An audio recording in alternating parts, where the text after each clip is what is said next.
Look at that. Oh, beautiful. Yeah, so I don't know if you guys can tell now that we finally have it up here, but yeah, we've got what, 20, 26, 27 different items to go over.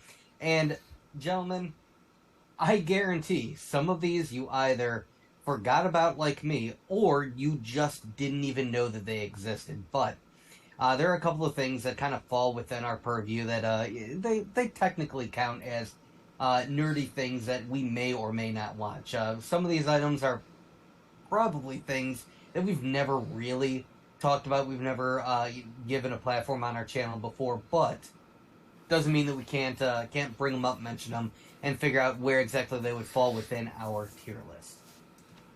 Yeah, and if they aren't on here, then they pretty much are too fringy for us to talk about. Yeah. And don't forget, those of you out in the chat, your opinion counts. What you say and think will affect where we put these in our tier maker. So make sure you guys tell us what you think, and you don't have to be nice because we're not. Yeah. All right. The first thing that is going on our list. See if I can find it here. There it is. Okay. This has already started, but no big deal. We've been looking forward to this. We actually just talked about the first two episodes in our our Thursday Let's Play. We played a little Jedi game, and then we were talking about the Bad Batch. The Bad Batch season 2 finally premiered. That was on January 4th. January 4th, we got to see those first two episodes. And we even though it has already premiered, there's a couple of other shows on here that is also the case as well. But we still may as well rank it. It's definitely something that I'd say we all pretty much love, whatever. For me personally, when we're thinking the Bad Batch, I do enjoy the series, and I definitely had a somewhat new, rejuvenated appreciation for it when I rewatched season 1 to prepare for season 2. And it is still a good series. It still holds up. I've got a few issues with it that we talked about in a little bit more detail on Thursday. I would recommend going back and watching that video. But in brief summary, it's pretty good. It's a fun little animated show. I don't think it's as good as Clone Wars, but, it's fine for what it is. And I would say that, for me, it falls in about C tier. I don't even see it. Where's the icon? Oh, there it is. Okay. Alrighty. Go ahead, Pete. I'll do the same orders last time. I'm a lot with Doug. I don't think it's as good as the Clone Wars or Rebels. We don't have the Jedi and stuff in it, which definitely for me, adds a little spice for my Star Wars. But, this has been good. And it really focuses on, right after the forming of the Galactic Empire, which is, we can learn a lot about how things, went down and the Rebel Alliance and, how Palpatine was right about everything. That's right. It's like us. And, but, this isn't like an S or an A for me. I definitely would probably put it at a B, maybe a C. No, probably a B, because I was pretty fired up for it. I enjoyed the first season. I thought it was pretty well done. I think they got a lot of things they can hint on. The fact that we've already seen Count Dooku's castle, like in the first episode. I think we're going to get a lot of Star Wars lore and maybe some huge cameos. So I'm going to put it at a B. All right. All right. Well, we've already started watching it, and like I said on Thursday, I didn't expect much from this show before it started, and I really liked the first season. But I gotta say, I'm with Doug. I don't know, where they can go with it. I've enjoyed the first two episodes of this season, but it doesn't hit me like, say, like The Mandalorian or even Clone Wars as far as animation goes. So I think I would give it a C as well. What's going on there? Tundra Walker. Hi, Dave. Hi, Cows. Hi, Keith. Hi, Bane. We know a Bane's coming. We just know it now.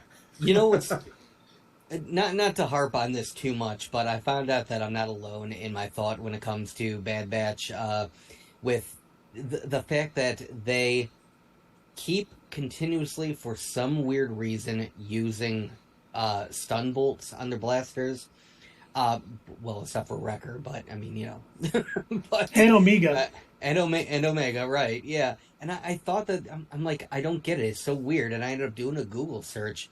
I'm like, I don't understand this. In terms of, there's an entire Reddit channel dedicated to people discussing the same thing. So I'm not alone in thinking that it's a little weird, but it made me go back and rewatch Clone Wars to see, all right, maybe I'm missing something. Like, my original theory on Thursday was, oh, well, it's because they're not used to fighting anything other than droids.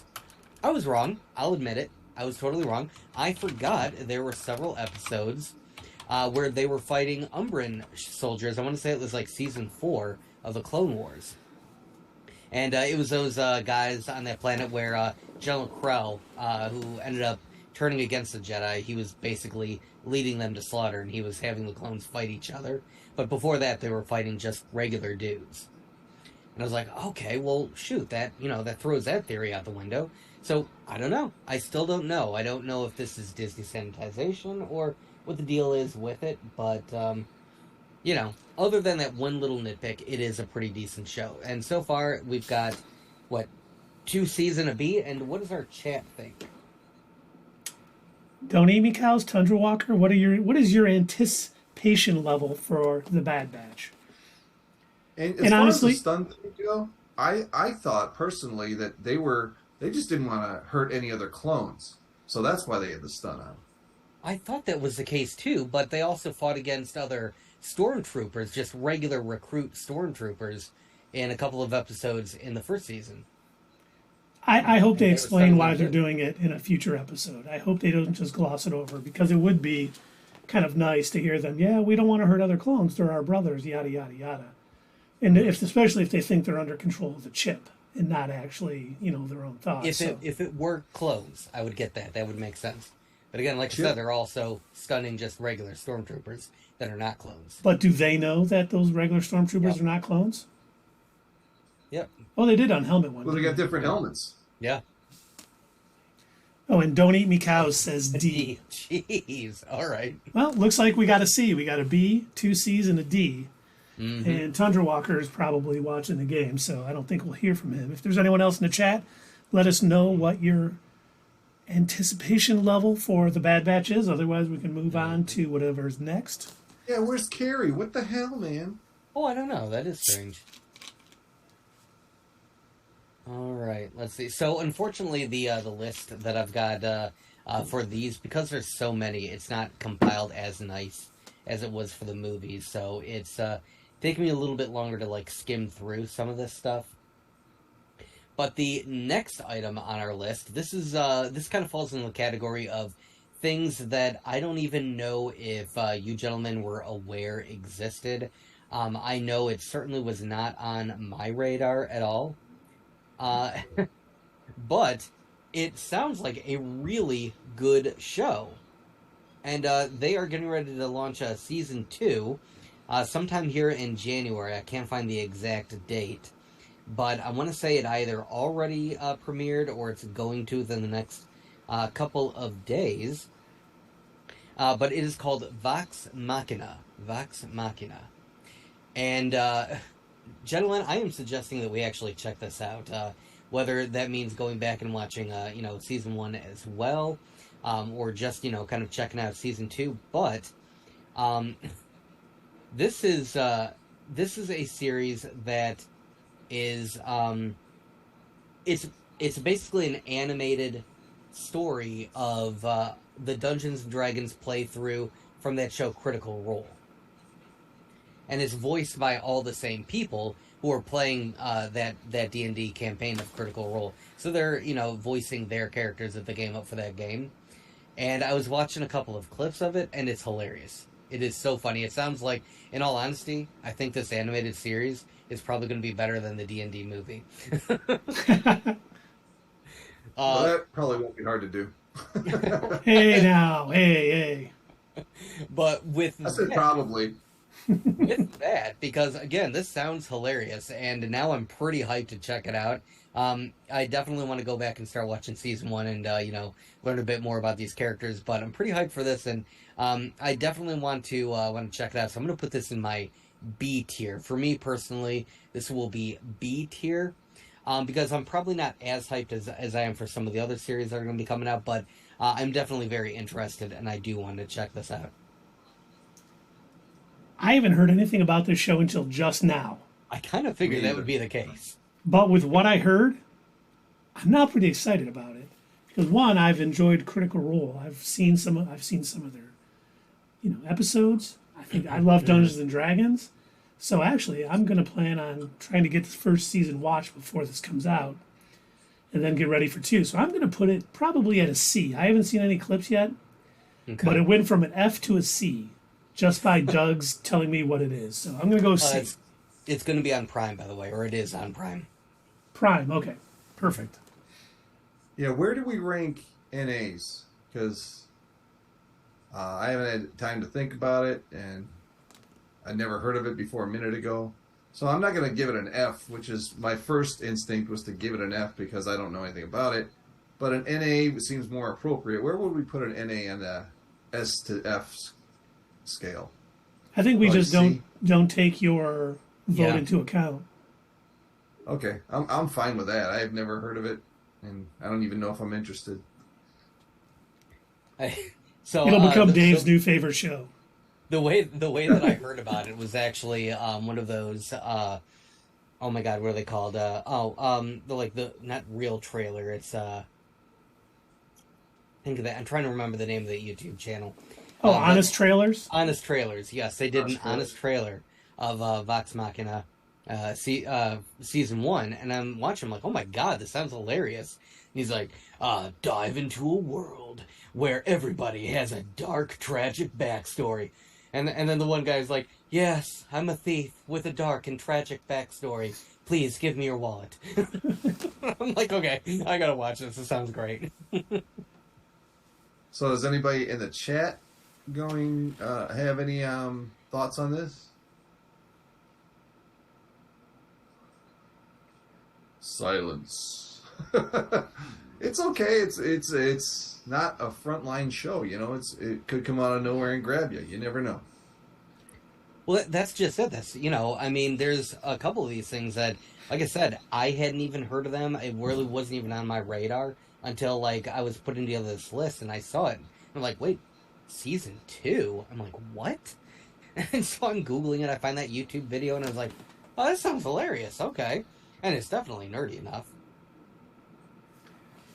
Well, we haven't heard from the chat. We got a B and a C, so let's just put it in B. Because you know what? Right. I actually, now knowing it's D&D and Critical Role stuff, I think it deserves a B from us.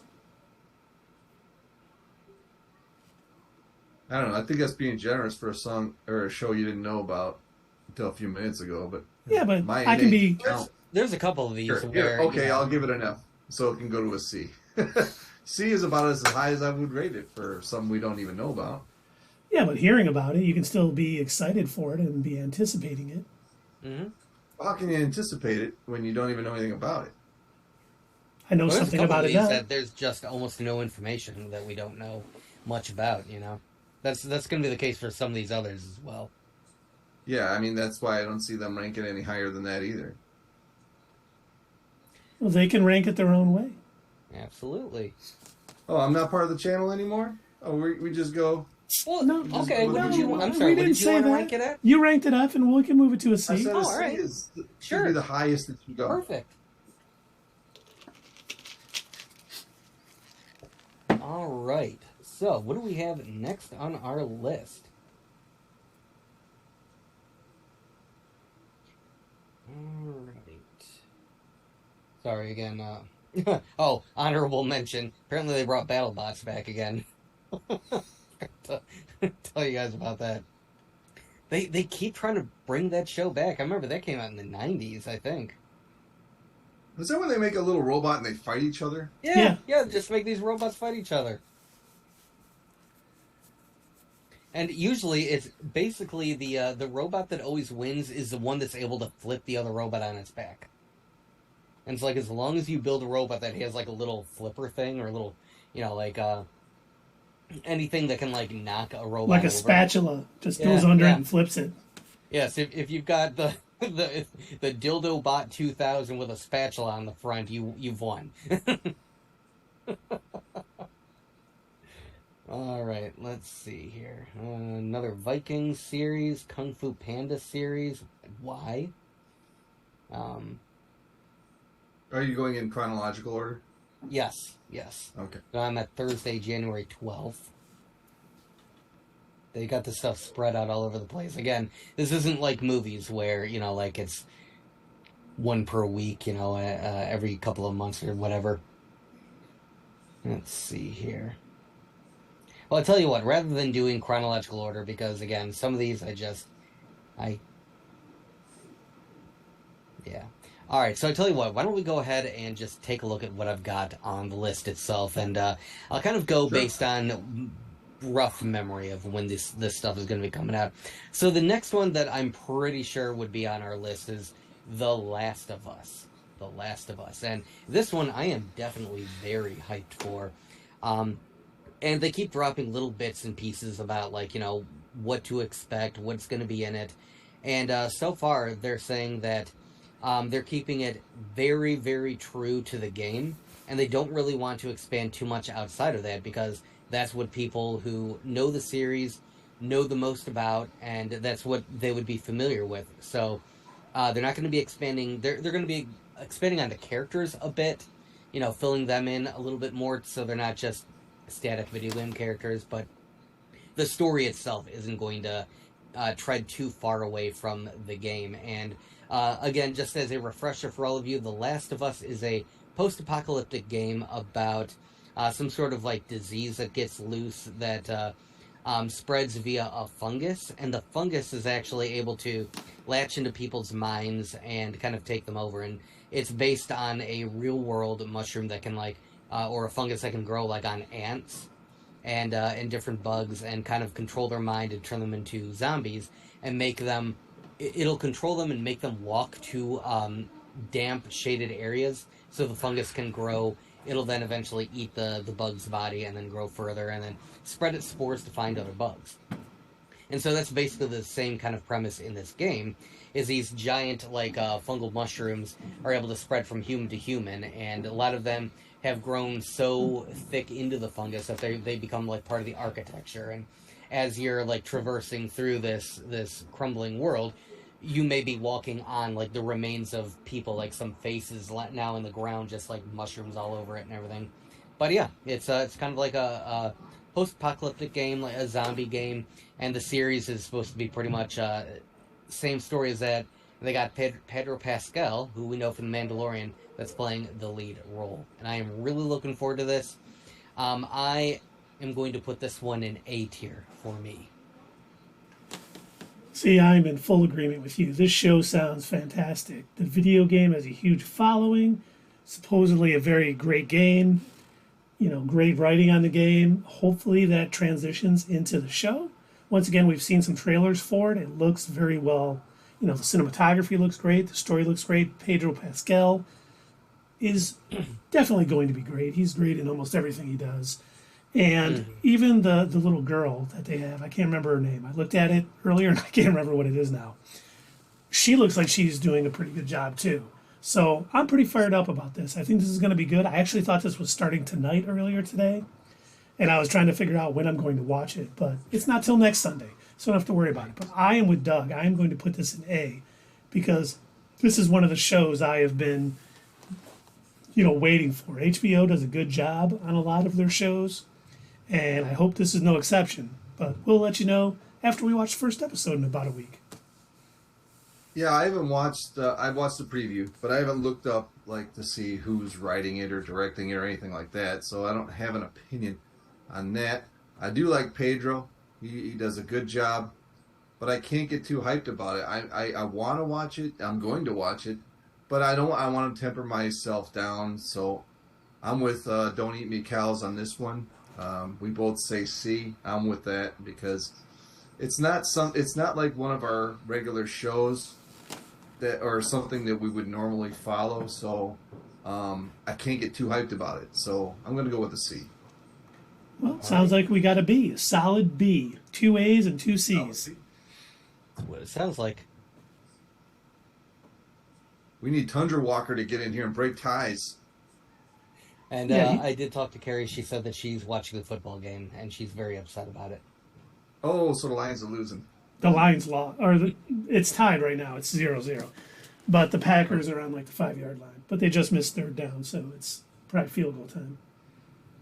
All right. Well, the next one, I'm sure this is really going to get. This is going to definitely be an S tier for Dave, all the way. I'm sure of it. Morbius! That is none other than Agatha, House of Harkness. Agatha, House of Harkness. Yeah. That's this year? That's going to be series. It is going to be coming out. We don't really know too much about it again. That's going to be the case with a couple of these series where, you know, they announced them. We know that it's coming out. We know that, you know, same character is going to be playing Agatha, but they're also going to dive a little bit more into her when she was younger. That's pretty much all we really know about this, is the fact that there are going to be flashbacks to her youth, talking a little bit more about her coven, where she came from, and it's just supposed to expand on this character a little bit more. Honestly, back when it was when we first heard about it and they were calling it Coven of Chaos, I didn't care then. The little bit more that No, it's still Coven of Chaos, isn't it? It was originally called House of Harkness. Now I thought it was... Oh, do I have it switched? Okay. Yeah, you got it That's backwards. Sorry, the list that I had still has it listed as House of Harkness. So I apologize, and this was updated 2 days ago. So good on them. That's that's Rotten Tomatoes. Perfect.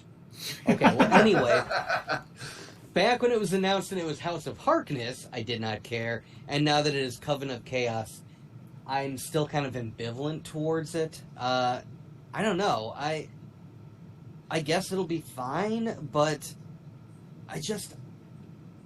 to me, Agatha has never really been a standalone character.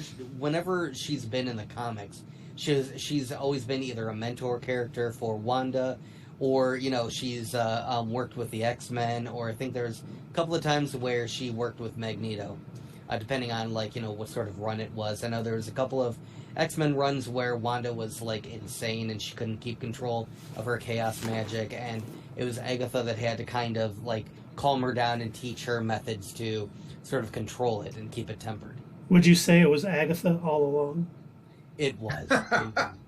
But yeah, for me, this, I'm sure it's probably going to be okay, but I don't have, like, super high expectations for it, and if we weren't going to watch it for the channel, I probably wouldn't be rushing to watch this series. I probably would have waited until a couple of episodes were out and then kind of binged it. But yeah, we'll definitely be continuing to watch it as the episodes drop, and we'll talk about it. But for me, I would put it in the D tier.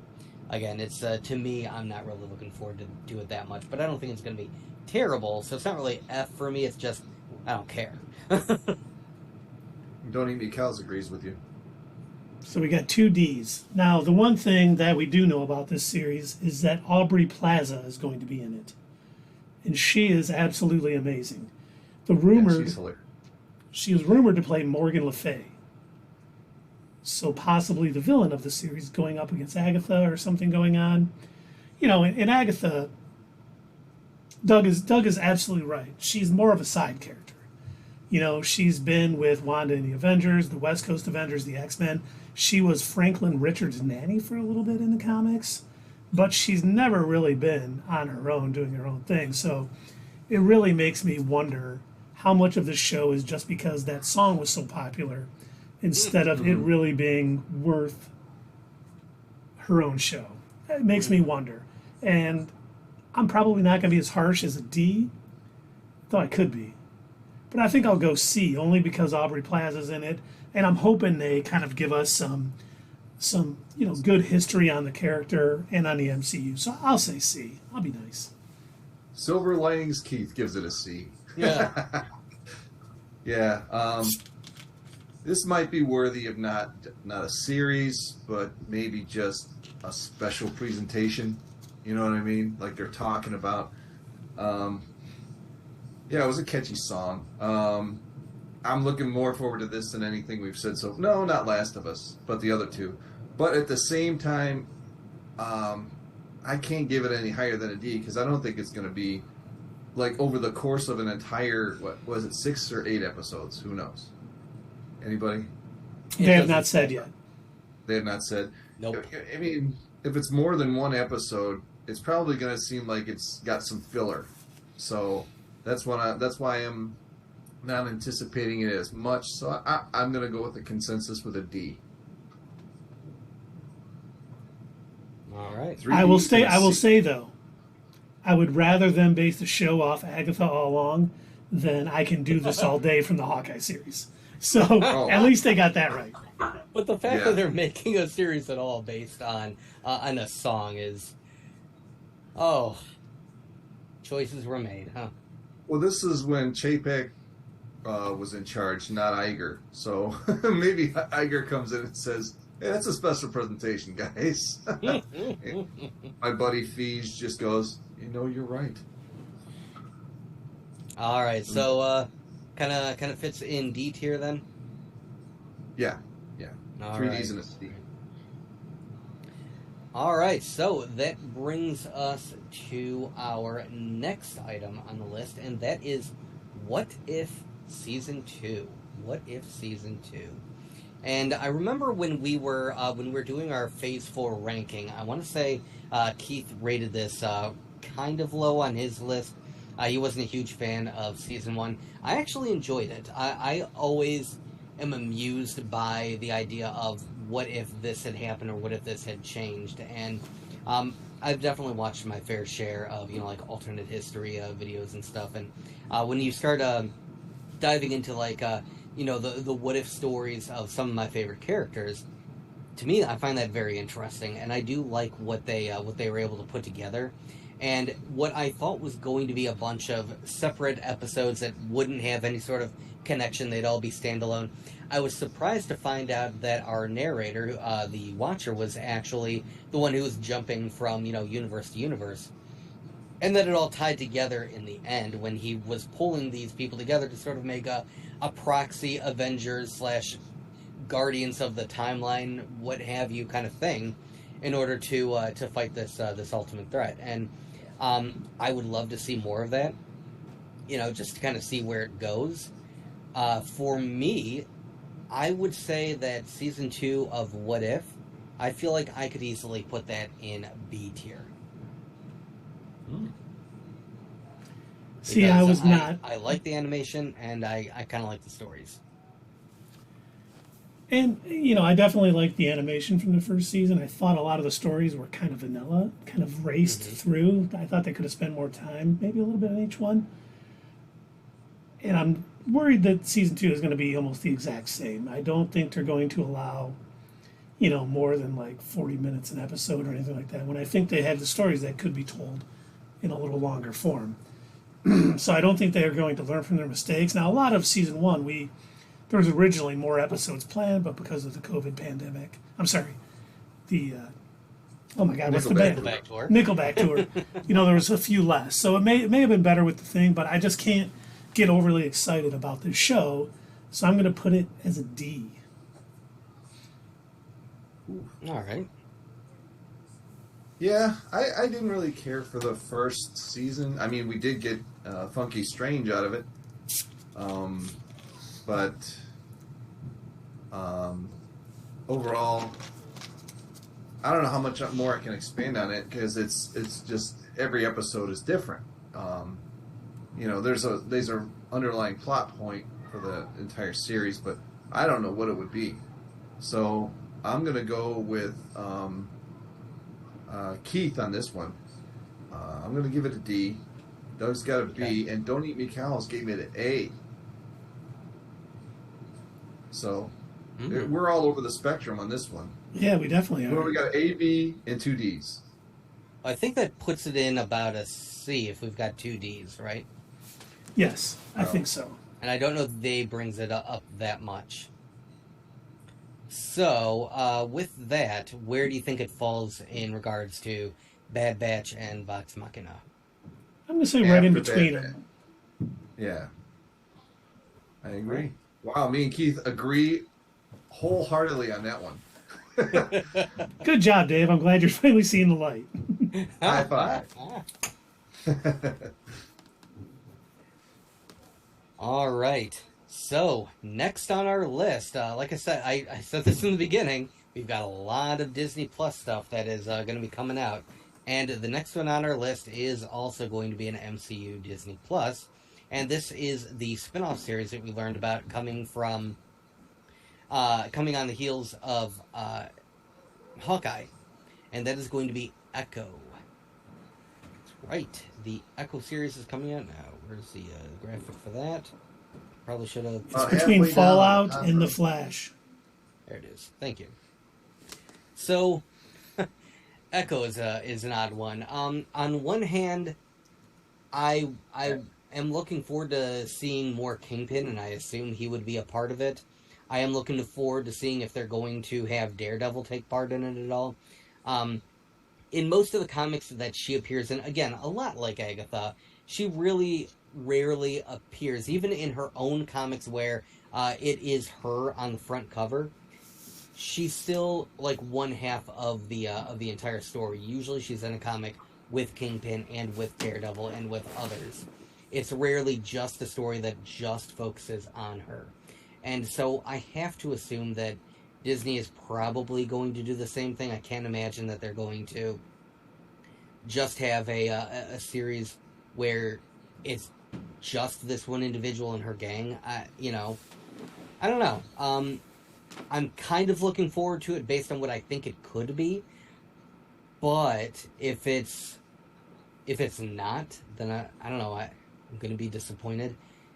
I think I could safely put this one in the D tier just because, like, I'm not super hyped about it, but it has the potential maybe to be good. But I just haven't heard enough to. I haven't heard enough of what's going to be in it to know for a fact that that potential that it could live up to that potential. So yeah, for me, I got to put it in the D tier. See, this is one of the shows that has been rumored to be delayed, either to late 2023 or possibly 2024. Mm-hmm. Now, a lot of that has to do with the changing of the guard at Disney, but it sounds like they're going through some rewrites and going to make some changes. So hopefully, if it is delayed, that is the case, and we do see, you know, if Daredevil and the Kingpin are in this, it could be an excellent show. If they're not in it, my anticipation for it drops mightily. But it sounds like we'll at least have Kingpin in it. Daredevil's rumored. So I'm not quite a D. Because I did enjoy the character. I thought she did a good job in Hawkeye, and her relationship with the Kingpin. If they do this right, it could be good. So I'm going to probably put it at about a C.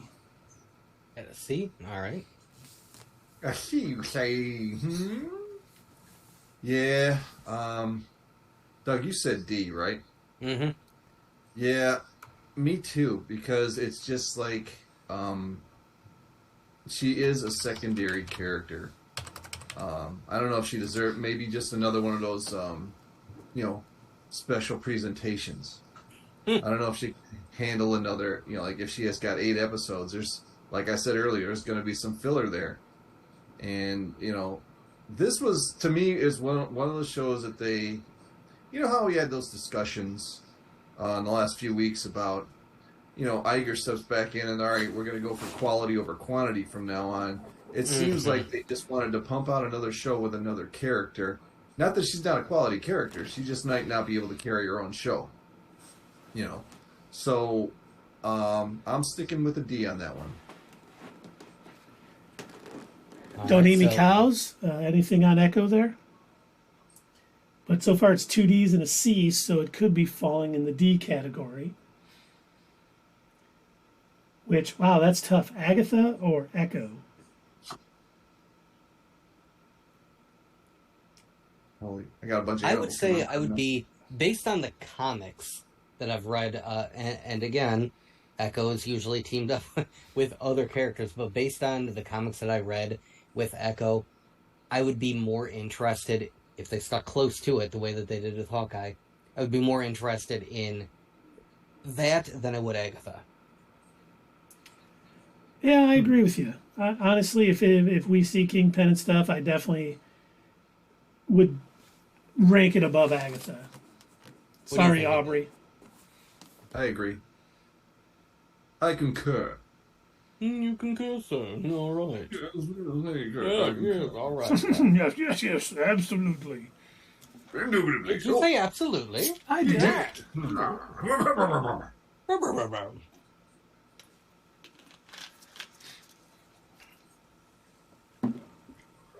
All right. So, gentlemen, I bet you were sitting there thinking to yourselves, there's no way that we've got even more MCU, Star Wars, Disney Plus stuff. I am sorry, yes we do. We have got so much more. So very, very much more. And, in fact, next on our wonderful little list, we have one that I actually am really looking forward to. Because I get to see my brethren. And that is, of course, Secret Invasion. Keith is like, okay, where's he going with this? I thought you were talking to Mandalorian at first. And I'm like, your brethren?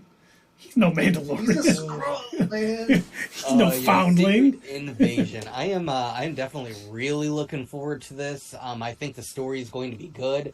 Based on the previews and the trailers that we've seen, it does look like it's going to be pretty phenomenal. And I think it's going to finally answer a lot of questions that we've had, especially after watching Captain America and the Winter Soldier, or Falcon and the Winter Soldier. I think it might help fill in some of the blanks, answer some questions about, like, you know, what's been going on with Nick Fury? Where has he been? You know, is that who we've been seeing on the you know, the Swords space station? Which scrolls are good, which are bad? You know, what's going on? And I am pretty much sticking to what my original thought process was, that I do not think they're going to be sticking super close to the comic book storyline that Secret Invasion is based off of. Only because of the direction that the MCU has been going in up until now is they've introduced the Skrulls, and they've pretty much kind of stuck with this idea that, well, they're not all the bad guys, and maybe they've been kind of misunderstood, and it could be that, you know, a lot of what people know about them is Kree propaganda. That seems to be what the MCU has been leaning towards up until now.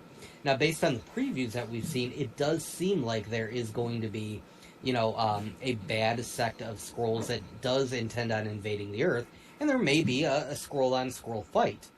You know, we'll have to see which of our heroes, if any of them, are going to turn out to have been secret Skrulls the whole time. And, yeah, I'm really looking forward to this, and I would easily put this in A tier. See, I'm pretty fired up about this too. First, it's the first, what they're calling, I think, a crossover event. Mm-hmm. So I got the feeling we're going to get a lot of different characters in this. I think we may see a lot more of the bigger stars from the MCU popping in and out of this. You know, Amelia Clark, Samuel L. Jackson, a lot of the characters from the first Captain Marvel movie. I can't think of the guy's name who plays Talos, but a bunch of great actors. And the guy who's playing Mendelsohn. Yes, thank you.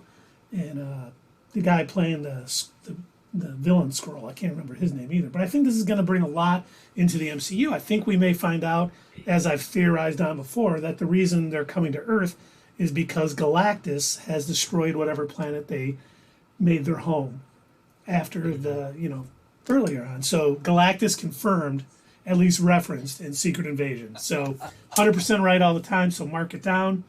The only thing that gives me a little hesitation for this, and this has not been confirmed, but we've heard that this is going to happen during the blip.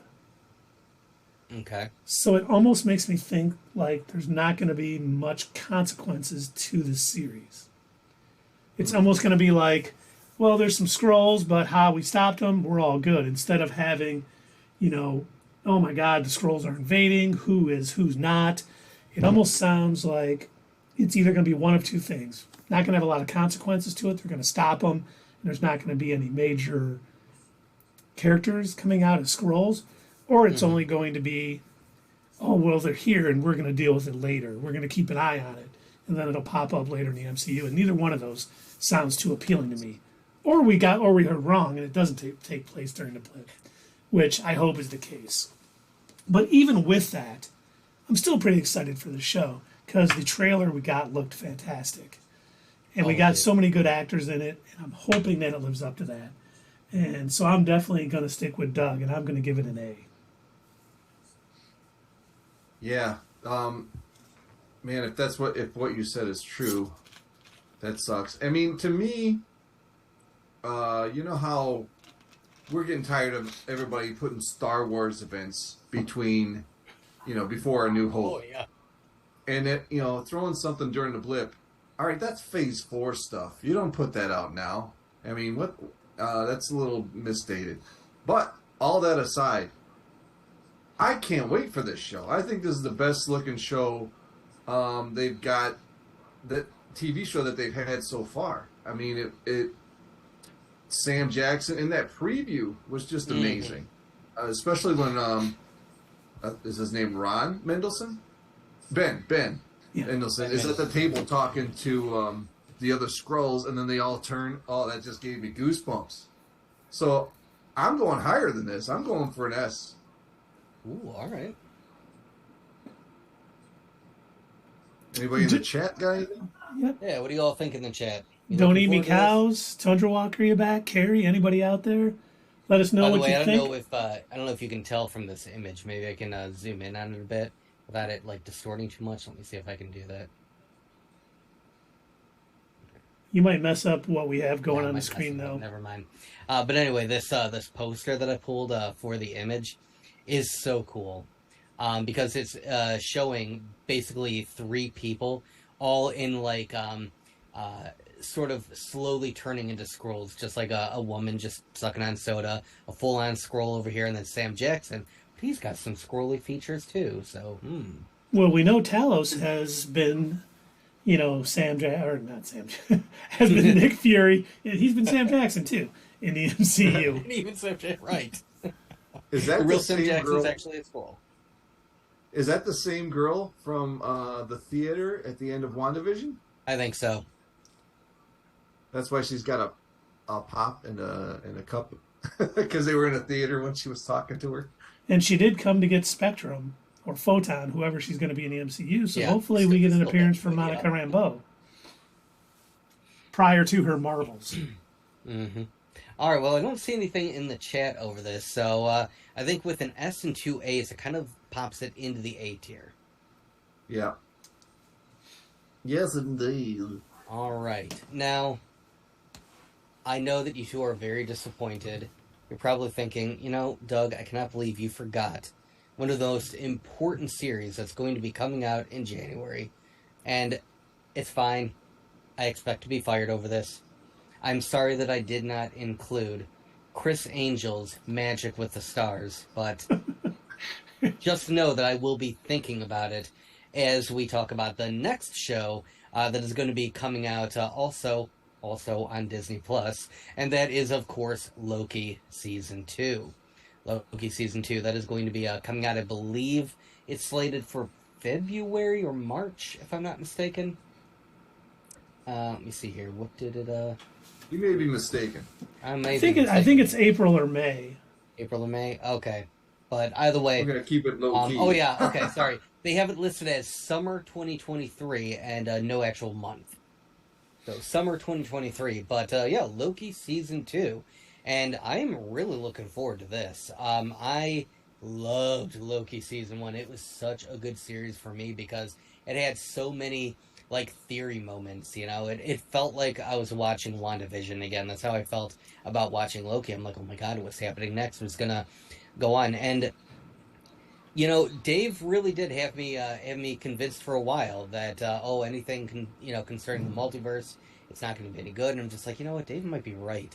This might be a garbage story, but going in and actually watching the series and getting introduced to a bunch of different Lokis, which I did not know that much about. I've never really read a whole lot of Thor comics, so I didn't realize how many different variations on Loki there were, and I thought that was hilarious. I loved uh, just uh, just seeing the TVA look like this bureaucracy with red tape. Like, even though they already have decided that they're going to like purge these individuals, they still make them fill out paperwork and go through a whole trial just because it's like this government thing. I loved the twist that the timekeepers, at least so far as we know, the timekeepers are a facade. They're like Chuck E. Cheese robots that are there to again add to this bureaucracy and make everybody think that oh, there's these three godlike entities. And yeah, I liked learning a little bit more about this Kang variant too.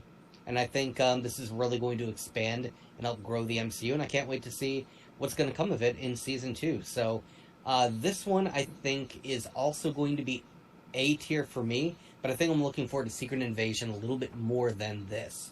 But I am looking forward to it. As you guys know, Loki was my favorite D plus series so far in the MCU. I thought it was great. I'm looking forward to season 2. I think it could tie in with Ant-Man and the Wasp, Quantum Mania. And we may see whatever Kang. We know that it's going to pick up right at the end of season 1, where Loki came back to the TVA. They weren't sure who he was, but there was a Kang statue in there. So this could be another Kang variant that isn't the one that's trapped in the quantum realm. So if that Kang does escape the quantum realm, we may start to see the beginning of the multiversal war in Loki season 2. And, Tom Hiddleston is a great actor. The lady who played Sylvie, she did a great job. And there's so much they can do with this. And I think they proved with season 1 they can make it interesting, without getting too crazy into the multiverse. They kind of dabble into it a bit. But it really did a lot to set up, He Who Remains, having stopped the first multiversal war and created that sacred timeline and keeping everything intact. Now that he is gone, it's going to start widening things up. So are they going to be able to handle, the storytelling with it opening up, the multiverse like it should do? I don't know. I hope so. But for me, once again, if I agree with Dave completely. Secret Invasion looks like the best show we're going to get, in 2023 on Disney Plus from Marvel. There may be another. But I'm definitely going to go an A, and I'm with Doug. I'm going to have it behind Secret Invasion. Yeah, as you guys know, I wasn't as high on the first season of Loki as you guys were. I didn't hate it, but at the same time, with this second season, to me, it's kind of meh at the same time. It's I don't know, it's story writing, but it doesn't get me excited. It's just like a story that moves things along, but I don't see anything really special about it. I know you guys don't feel that same way, but it just seems like kind of blah to me. So I'm gonna go with a C. And we have Tundra Walker asking a bunch of questions. I guess he checked back in after the Packers scored or something. Yeah, it's 6-3 Packers. He must have checked in for a quick moment. So we got 2 A's and a C, which I'd say that's an A minus, so that's still an A. and so that means under Secret Invasion, which had an S and 2 A's. And this had, That's a good spot. I think that's a good spot. To answer your question, Tundra Walker, what is next to Echo in the D line? That is Agatha, the Coven of Chaos. He said, is that Agatha in the Morbius Chronicles? Yeah, may as well be. Wait, Morbius or Mobius? Yeah, there's two guys, two different No people. difference. And he says, I I only mean, they like should have just Loki. called it Agatha all along. That's what they should have called that show. May as well. Again, like, I don't know that the title change really is going to matter. I mean, like, both options sounded goofy, and that's why I think when we were doing our, what was it, our most anticipated or whatever, it was one of our things where we were like rating everything. and I was kind of making that joke that they could release like 8 different Agatha series with each one with a goofy title, and I would care the same about all of them. That's not to say, what's that actress's name who plays her? Catherine Hahn. Catherine Hahn. That's not to say she's not doing a great job. Oh no, she's doing a fine job. Great actress. And once again, being anticipating something is different than what you're going to rank it once we see it. Andor, I think I was the only one who was really that fired up for Andor until That's true. Doug jumped on a little bit more once the trailer came out, but that was just absolutely incredible. So, you know, we may be fooled on a couple of these. All right, gentlemen, are you ready to take a short break from Disney Plus stuff? Absolutely. Sure. What do you got? Absolutely. Oh, absolutely, he screams from the depth of his loins. Ew. Near the depth. I've been waiting for a spot to drop that. All right. So the next one I think we'll talk about is one that I was surprised to see that another season was still coming for this. I forgot that it existed. It definitely was not on my radar.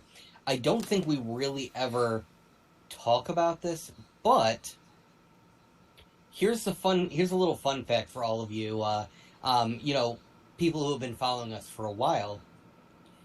This show was actually one of the things that got Heath and Dave talking about nerdy stuff and may have contributed to the formation of Not Your Status Quo.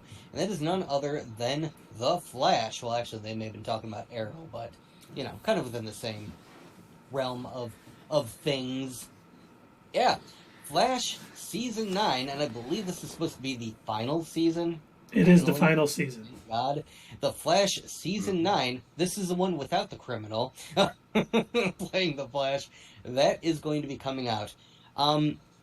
Gentlemen, I am sorry to say that I really have not been keeping track of the Flash TV series. I don't think I have been watching it since, season 4 or 5 maybe is when I dropped off. It was the one where he went to the alternate reality and he met Savitar. Wally. Oh, that was in the same season, I think. Right? The Wally and Savitar? I think so. Yeah. But yeah, it's definitely been a while. There have been several, Flashpoint things, time travel shenanigans that have happened since then. To me, it fell into what I call the sort of the CWizing of these shows, where it's like, okay, now that they've got an audience, they can go ahead and every story is going to be pretty much the same thing. Here's our bad guy of the week. Here's our secret lair. Here's all of our gadgets, and here's our crew of people that help them solve the crimes. Yeah, it's and very if you formulaic. Pay attention. It's very formulaic, Dave. You're right on the money. If you look at The Flash, if you look at Arrow, if you look at Black Lightning, all of these series are identical. It's just they swap out the superhero. But they all have their special secret lair with their super high-tech gear and apparently an endless supply of money to keep inventing this stuff. They've got their MacGuffin that helps them solve and fight the bad guy of the week. It's always the same thing. People die, come back to life, die, come back to life. So for me personally, I'm not super hyped about this. I'm hyped for it to be over with. That's not what I'm hyped for. But I'm going to put this in F4 Flash because I didn't even realize that it was still on the air. Now, unlike Doug, I did know it was coming for its final season. I had seen things on it. Stephen Amell is coming back to reprise his role as Oliver Queen. I don't know how that's possible. And I also don't care. This is a show I stopped watching after Crisis on Infinite Earths. The show, he was like the paragon of love in the Crisis on Infinite Earths, and they started going down that line, and I stopped watching. I'm usually the last one to give up on a show, and I was just like, I can't do it anymore. I'm done. And so I could care less that this is coming out. Not to be mean to Grant Gustin, who is a fine actor, but this is definitely an F. He's definitely the better of the two Flashes.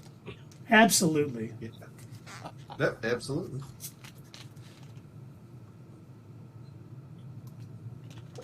Yep, I gave up on the show after the season, probably halfway through the season that we were just talking about with Savitar and everything. You too. It just got to be every other scene was like, "Are you okay? Yeah. Are you okay? Are you sure you're okay?" It's just like, right, is that all you can talk about, dude? I mean, there's other things happening.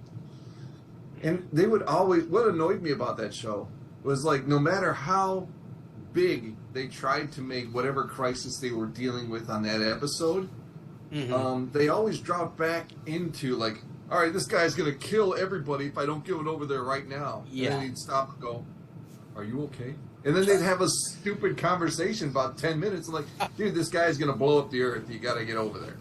You know, so they really fell off after that for me. So I'm with you guys with an F. Wow, in total agreement. Yay! Yeah. That's what you did to us, CW. You made us agree. How dare you? One thing for us, all right. Wait a minute. Remember? What did we rate the Flash movie? Do any of you remember? You know, it was a little higher up. It was maybe a C. A B or a C, yeah. Yeah. Oh, that's sad. Just knowing that it wasn't going anywhere got it up to had it fall to a C if it did. Yeah. All right. So We're an hour and 5 minutes in, and we got like 74 more shows to go. next Only on our list- 17. Next on our list, that's right, gentlemen. Princess Power season 1. No, I'm teasing. Oh Lord. But no, the next one that we've got on our list is let's see here. We just talked about the Flash. And by the way, Flash, in case anybody cares, that's coming out February 8th. From the looks of it, where it is on our board, I don't think anyone cares. I don't think anyone cares. But yeah, the next one on our list that I am going to talk about. This is going back to our Disney Plus stuff because again, there's just so much there. It's going to be the Acolyte. The Acolyte, and this is another series that I am actually looking forward to because it finally dives into an era that they really haven't. I don't think they've done almost nothing with except for the games and some of the comics. The Acolyte is supposed to take place towards the end of the High Republic era. And I think that's nice. I think that's pretty cool to finally explore an area totally devoid and separate from the Skywalkers, unless they decide to shoehorn in a Skywalker somehow. Maybe they'll make a cameo appearance, who knows. But Jerry Skywalker. Well, Jerry Skywalker. Can there be a Skywalker? Oh, I guess there could. I was thinking Anakin, since he was born from the Force. He'll be the original crime lord of Tatooine before the Hutts take over. But yeah, I am looking forward to this series. Again, it's one of those where we've got very limited knowledge. We know a couple of the cast members that are going to be in it. We know, roughly what it's going to be about. It's supposed to be about a Jedi and a former Padawan. They stress that a former Padawan going on some sort of like mystery thing to figure out what's going on. Apparently the dark side has been getting stronger, and this may be kind of the rise of the Sith as we know them now. But yeah, they're going to investigate and see what is happening, and so far that's about all we know about this series. I think it sounds pretty good. I am looking forward to this, and I would safely put this in my B tier. Now, see, I've heard differently on what this story is going to be about. Oh. Now, once again, this is only rumor and speculation because we don't know it. But things I've heard from people who are supposedly in the know is that, like, a girl's sister is going to be recruited by the Jedi. She is going to be left behind because she's not strong enough in the Force. And that is where a Sith comes up and decides... I think her sister gets killed being a Jedi somehow, and a Sith approaches her and says, "I can, you may be weak, but I can give you more power than you've ever imagined." And she actually becomes a Sith apprentice.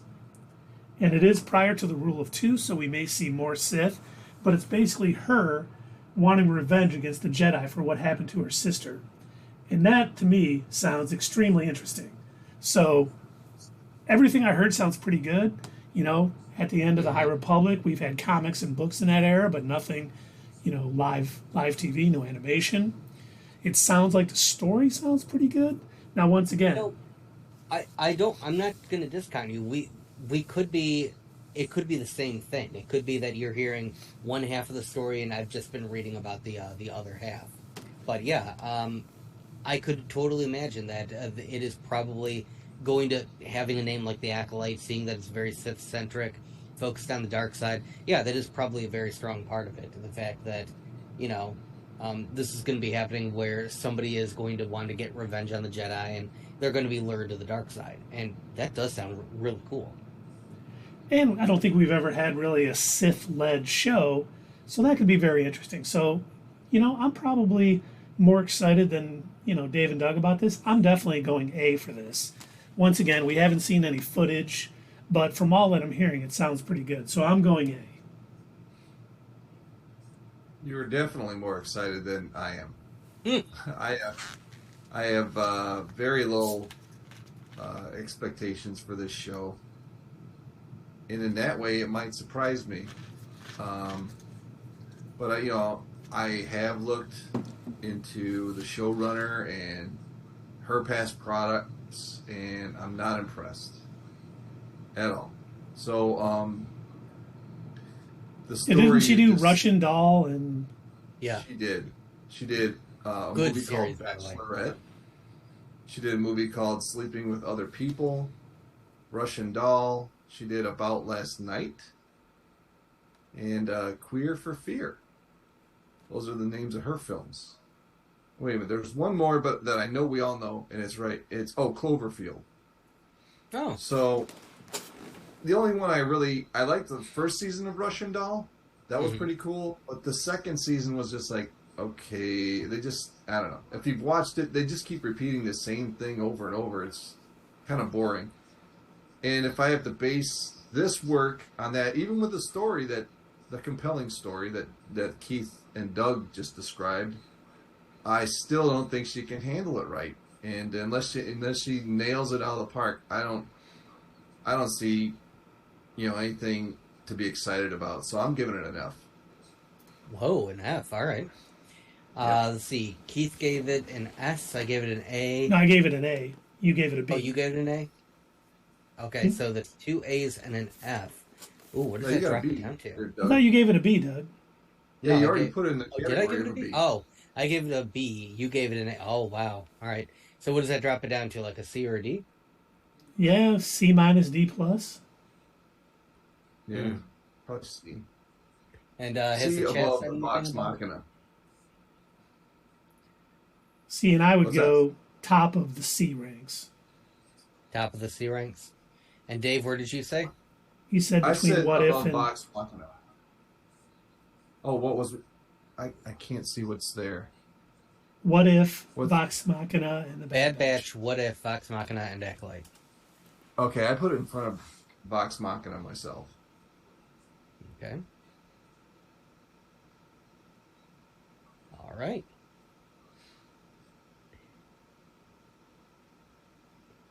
All right. So We've kind of lost the chat here. Hello, everybody. Dude. Turn off that Packers game Crazy. and get involved.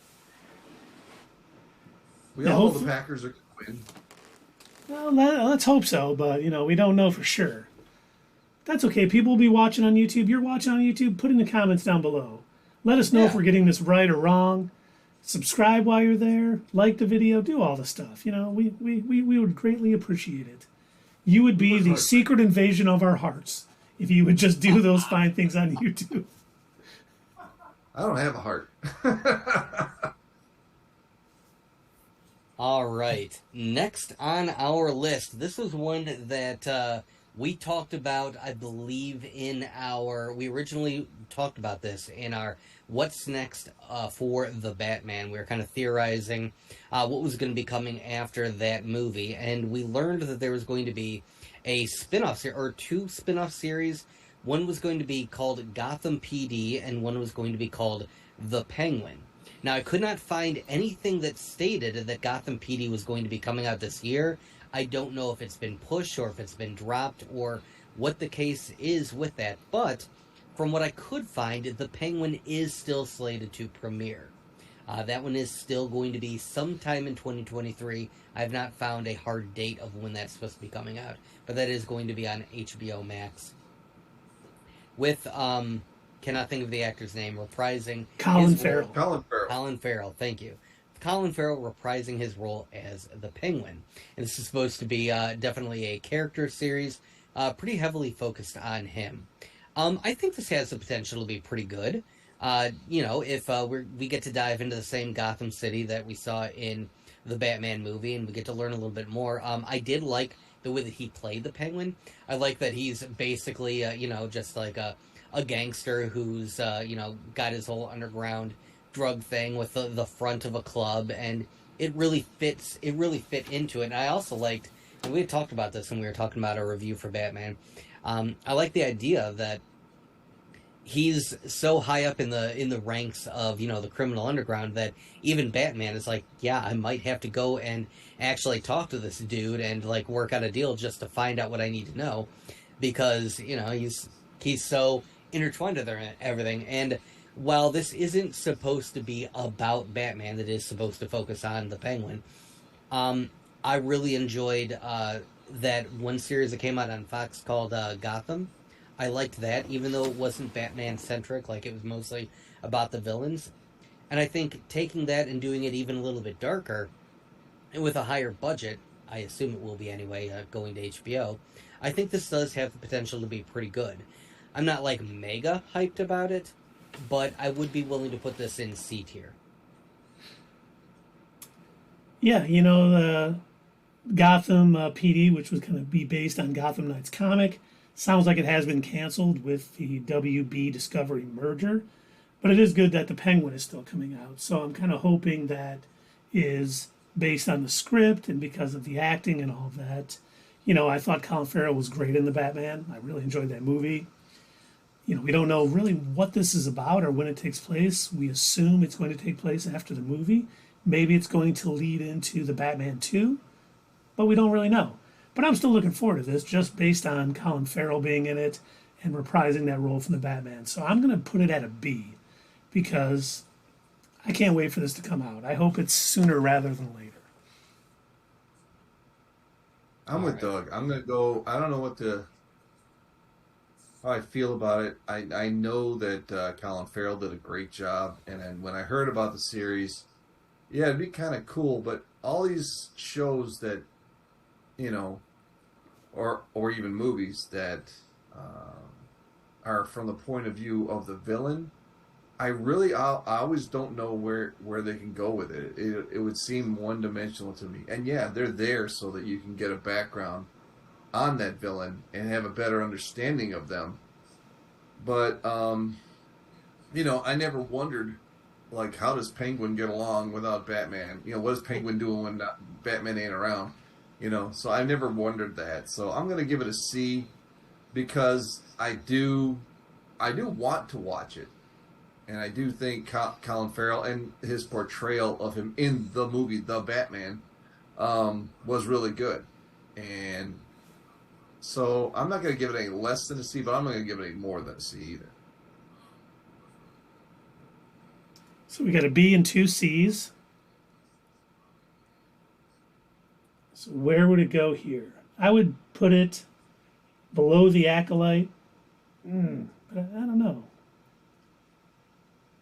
Maybe even above What If and below the Bad Batch, or even at the start of it. I don't know. This is a tough thing right here.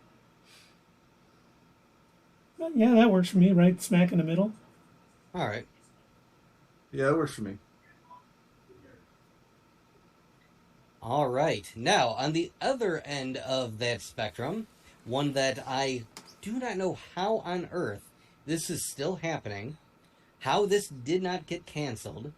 Uh, we've got Gotham Knights. Now, now, if you were thinking to yourself, "Oh, Gotham Knights, I remember my fellow nerds here playing the game." Don't worry, you don't have to have watched us play the game. It's not following it. It is just using the name. It is Got nothing to do it with is another CW show.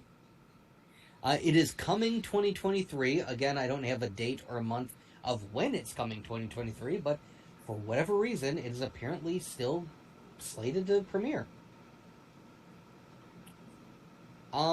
Because because of all the changes that they have made to this, what could have been a good story, where instead they decided to shoehorn in their own fake made up character, to be Batman's son when, like, he's got a son in the comics. Mhm. I don't know. I don't get it. I don't care. This shouldn't exist. F tier for me. When they first announced this, I was like, which way are they going to go with this? Then we saw the trailer for it. I have never been more disappointed in spending 2 minutes of my life doing something that I wasn't watching that trailer. This looks absolutely wretched. We shouldn't even spend any time talking about it. F below the Flash season 9. Easily. Agreed. F. I mean, it looks to me like, all right, we're going to be new. We're going to be edgy. We're going to get a bunch of writers who don't know anything about the material. We're going to write it. It's going to be great. No, it's not going to be great. It's going to be an F. You know what I'm betting they're going to end up doing? They're going to have a secret lair. Oh, they've already got one, the Batcave. Perfect. They're going to have a secret lair. They're going to have a team. They're going to invent a bunch of gadgets. And there's going to be a bad guy of the week. Oh, that's every CW show. Mm-hmm. Yeah. Yes. Don't care. Not looking forward to it. Can James Gunn stop this? It's probably F tier for all of us then. Unfortunately, I don't think he can stop it because it's already filmed and it's coming out on CW. But I don't think we'll ever get a second season of it. Probably not Thank gonna be a God. second season. Yeah. If it is somehow actually good, shoot, I'll eat my words when that day comes. But I don't see that happening. You won't have to. All right. So, speaking of series that I did not realize was, still a thing, Stargirl. Stargirl, this is going to be the final season. I believe this is season 3. This is another DC property. This one, however, is going to be on HBO. This is not a CW series. Stargirl is going to be on HBO Max. It's going to be, I believe they said, their final season. It is not a show that I've been following. I know Keith has. I think Keith watched it. Isn't that right? I did watch season 1, yes. Yeah. But I thought this aired last year and it's already over. It was on my list to premiere in 2023. Well, if we can knock it off, we're all going to give it F anyway. See, I'm not gonna give it an F only because I did watch the first season and I enjoyed it. It was okay. It wasn't great. Now I haven't watched season 2 or 3 or 2 if that's only whatever it's out. I haven't continued watching it, but I wouldn't be opposed to it. It may be something I catch up to at a later date. Where I will never watch The Flash season 9. I will never probably watch Gotham Knights. So just because I think this is going to be a little bit higher than those two shows, You know what? No, you are right. It was canceled and it ended in 2022. I guess my list was incorrect. I'm telling you, I got all this stuff from Rotten Tomatoes. I don't know why they had it listed as coming out in season 3. So that is my fault. I did not realize it had already aired. So we don't even need to. It doesn't even need to go on our list. It already aired. It was I'm in not 2022. anticipating that show at all. Well, see, I guess it can happen. I wasn't following it, so I wasn't even aware. But hey, I guess if you want to catch up on it, it is currently on HBO Max. So there you go. and the first season was okay. Yep. Yes, the first season was okay. All right. Well, in that case, next on our list, I'm going to combine these two into one thing, but there are actually two Harley Quinn items that are going to be coming out this year. First, in February is going to be the Harley Quinn, the Harley Quinn Valentine's Day special, which is just a special episode of Harley Quinn and Ivy. They're supposed to be celebrating their anniversary, going out on a Valentine's Day, but they keep getting interrupted by villains. It sounds like it's going to be funny. I enjoy watching this show, and yeah, I'll take more of it. So this will be a holdover until the actual season 4 comes out later on this year. So yeah, I just kind of combined these into one image because to me, um, I would still count that special as part of season 4. They just happen to be giving us one episode a little bit early. Yeah, I'm looking forward to it. I think it's going to be really good. I enjoy this series. It's hilarious. It's what those of you that pay for the Bane voice. It's where I base that Bane voice on is the version of Bane in that series. All of the characters are definitely extremes of how they would appear in other animated series and in the comics and everything, but even though it is goofy most of the time, it can still do a lot of really good character development, and it does have some pretty emotional moments as well. It's a great series overall. The first episode was garbage, but everything after that was great. And so I would be willing to put the next season of Harley Quinn, I would put that in, I'd throw it in A tier. For me. Yeah. It's a good series. I enjoy it. I've definitely really enjoyed this series too. Doug got me to rewatch it after I watched the first episode and refused to continue. And then he let me know that it jumped up in quality after that pilot episode. And it definitely did. This show has been great. It's been funny. It's been, worth the time invested. The last season seemed to end like they didn't think they were going to get another season. Seemed like everything was wrapped up pretty nicely. So it's going to be interesting to see where they go with the Valentine special and then season 4. But I mean, overall, I'm not anticipating it too much. But I am looking forward to it. But I'm going to put it in a B. I would agree. B sounds good. I was also persuaded to watch this by Doug. And I wasn't disappointed. It's been a good show. It's good for laughs. I think it's the best portrayal that I have seen of Harley Quinn. It's definitely, to me, I know it's not to you, but to me, it's better than Margot Robbie. So I'm going to give it a B as well.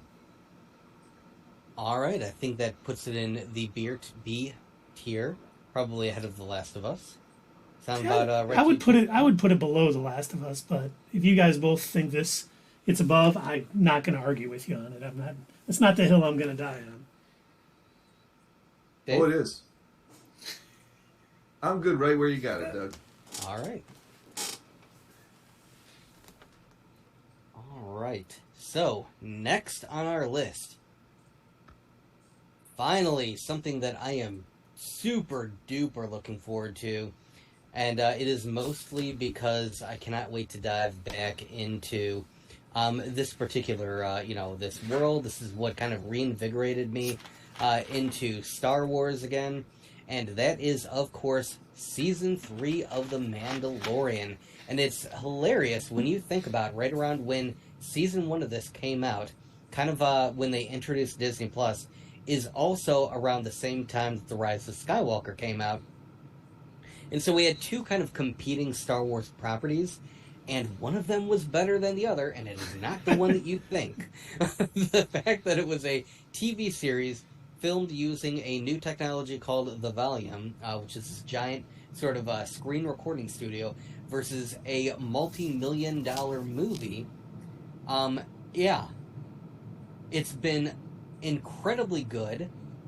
I'm willing to throw this one in S tier just because I am super hyped for it. I absolutely love all the characters. I love the stories that they tell.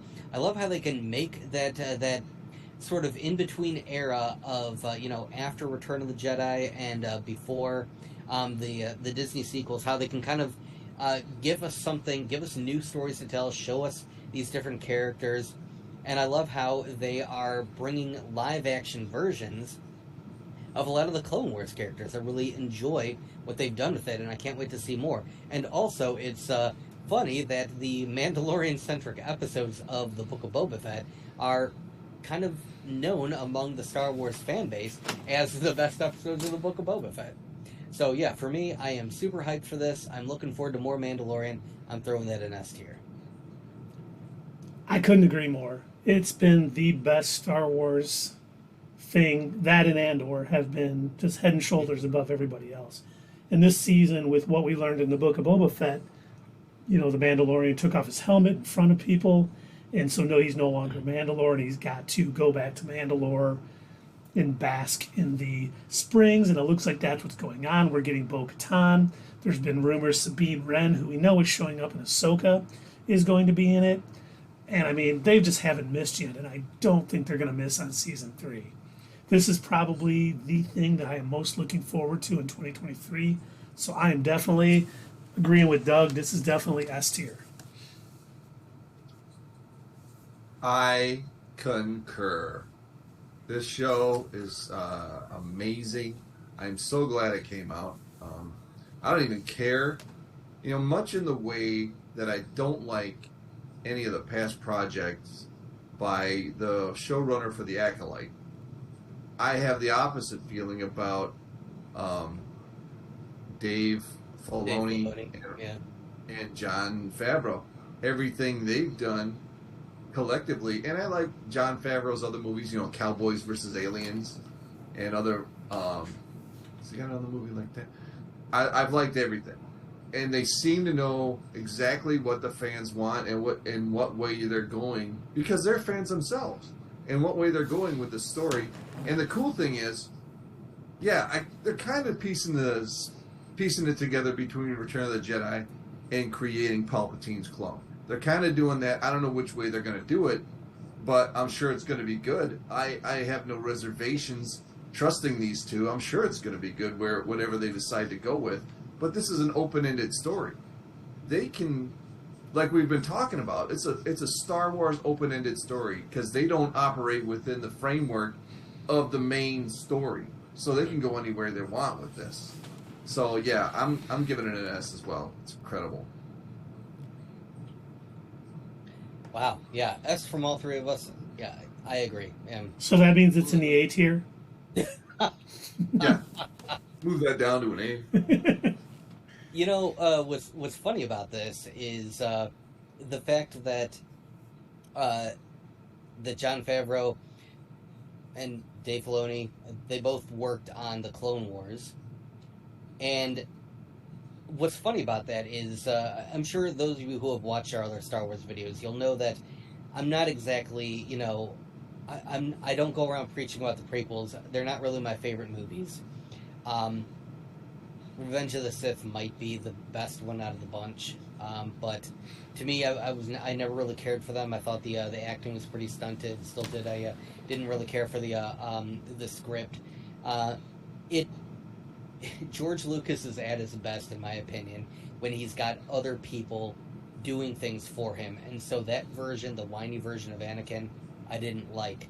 But then watching the Clone Wars and seeing them be able to take movies that I didn't really care for and expand upon that world, give actual agency to the clones so they're not just some CGI nonsense in the background of like 1 or 2 movies or 1.5 movies, actually give us an Anakin that I truly could see turning to the dark side and becoming Darth Vader. Even giving us more with Padme. Like, even she was more of a character in that series. So knowing that they can do that with the prequels, kind of going off of what Dave said, where they're kind of operating between that framework of, and it sort of sounds like they're trying to explain away the whole Palpatine clone thing.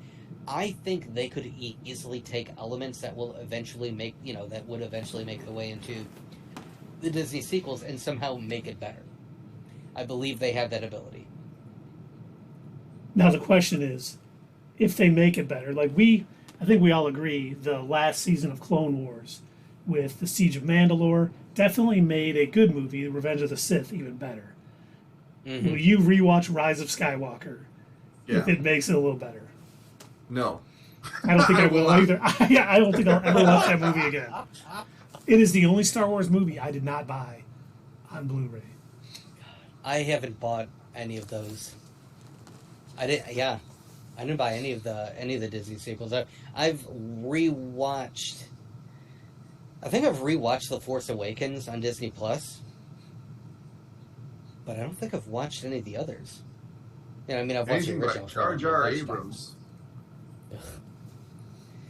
Um, but anyway, yeah. So while we are talking about those two wonderful gentlemen making amazing works with Star Wars, I think it's safe to say that we can go ahead and talk about Ahsoka next. That is the other series that I'm really looking forward to. Um, I loved her character in the Clone Wars. I thought she was probably one of the best parts of Rebels. Whenever she showed up, I loved those episodes. I loved seeing how she had grown. And I really loved when she showed up in that one episode of Mandalorian, where she's basically like this. I don't want to say she's not really like a hopeful Jedi anymore. She seems a little bit more like almost bounty hunter-ish esque. Like she's on the hunt. She's trying to find things, but at the same time, in her appearance in the Book of Boba Fett, you could tell that she was still sticking to the Jedi teachings that she heard. She was talking about how, look, I'm not gonna get in the way of Luke Skywalker. He can do his own thing. Um, you know, uh, she was like, hey, I can't train Grogu because I sense darkness in him, and I'm looking forward to just kind of seeing like where she's grown, where she's at now, like what she's gonna do, what her adventures are gonna lead her on. But she is one of my favorite characters, and I can't wait to see more of her in live action. I am probably going to throw this because I am also really looking forward to this. I'm going to throw this in S tier after The Mandalorian. With what we know about Ahsoka, what we've heard, I should say, we don't know much about really what's going to happen, but we know that someone has been cast as Ezra Bridger, so he is going to show up. We know that him and Thrawn went missing at the end of Rebels, and we know that she went to Sabine Wren saying they have to find it. So there's a lot going on in this. We've heard it's going to be dabbling in the world between worlds, which we saw in Rebels, which could be interesting if done right, but that doesn't that mean Hayden Christensen is going to be in it. He's going to be playing either Darth Vader and or Luke Skywalker or Anakin Skywalker prior to becoming Vader. And we've heard rumors that in the world between worlds, it's going to be Ahsoka battling Anakin Skywalker on Mustafar from Revenge of the Sith. So it's going to start this one. I'm looking forward to it because I know they're kind of building towards this big event between the Disney Plus shows. So I absolutely am looking forward to it. But some things I've heard have given me reason to be doubtful. What, looking forward to it? Absolutely. I did. But it also gives me some hesitation, wondering if they're going to be able to pull this off and do a great job on it. And so for that reason only, I'm going to mark it down to an A, because I'm not 100% sure it is going to be as good as The Mandalorian, but I hope it is. I only have one reservation is that I would mark it down for, and you already know it. I just don't think Rosario Dawson is the best choice for that character. Other than that, the plot, everything else. I loved her appearance, and she was even in Book of Boba Fett or Mandalorian 2.5. And she did a good job in that performance. I just think that they could find someone better. I don't think she fits. It doesn't rub me the right way. I don't know why. But maybe if I knew her personally and I could talk to her about it. No, I'm just kidding. But as far as the plot goes, like I said, the showrunners, I trust them 100%. And heck, Filoni created Ahsoka, and so he knows exactly how he wants this character to develop, and he's done a marvelous job so far. So even though I'm not excited about the casting, I'm still going to go with an S. I'm going to stick with Doug. So an S it is. All right. Blow it out your S. And that is a good point, Hey, Dave. now. I guess I should have more faith in Filoni and Favreau, especially Filoni handling his character, because he has done her nothing but extremely well in every appearance she's done. She's had the greatest character development of any character in Star Wars. So that is an excellent point. You know what I'm hoping that we see? I want to get like an episode that focuses on Vader lining up all the masks that he's had broken, fighting all of these former Yeah, Jedi. she broke his mask too. That's right. I want to see him like lining them up and be like, "Boy, I Yeah. should really guard my face a little better." They got him like just in a row in that little thing that pops up, and he's sitting in there. He's got Yeah. four of them. He's like, he's just staring at him, and then it comes up. He's like, "Oh, wait, okay." Obi-Wan, Ahsoka, my old friends just want to kill me. What did I ever do to them? Oh, right. I forgot. I tried to murder all of them and also a bunch of kids. Well, I got the kids, but I didn't get them. Yeah, he succeeded in the younglings. Master Except for that Reva. Master Skywalker. Oh, it'd been funny if Reva had broke his mask too, Oh, God. because she survived. Oh! Not again. Oh, I gotta get Right. a damn mask. So, next on our list, and we've got, about 20 minutes to get through all the rest of these? I think we're going over, gentlemen. It sounds like it. That's okay.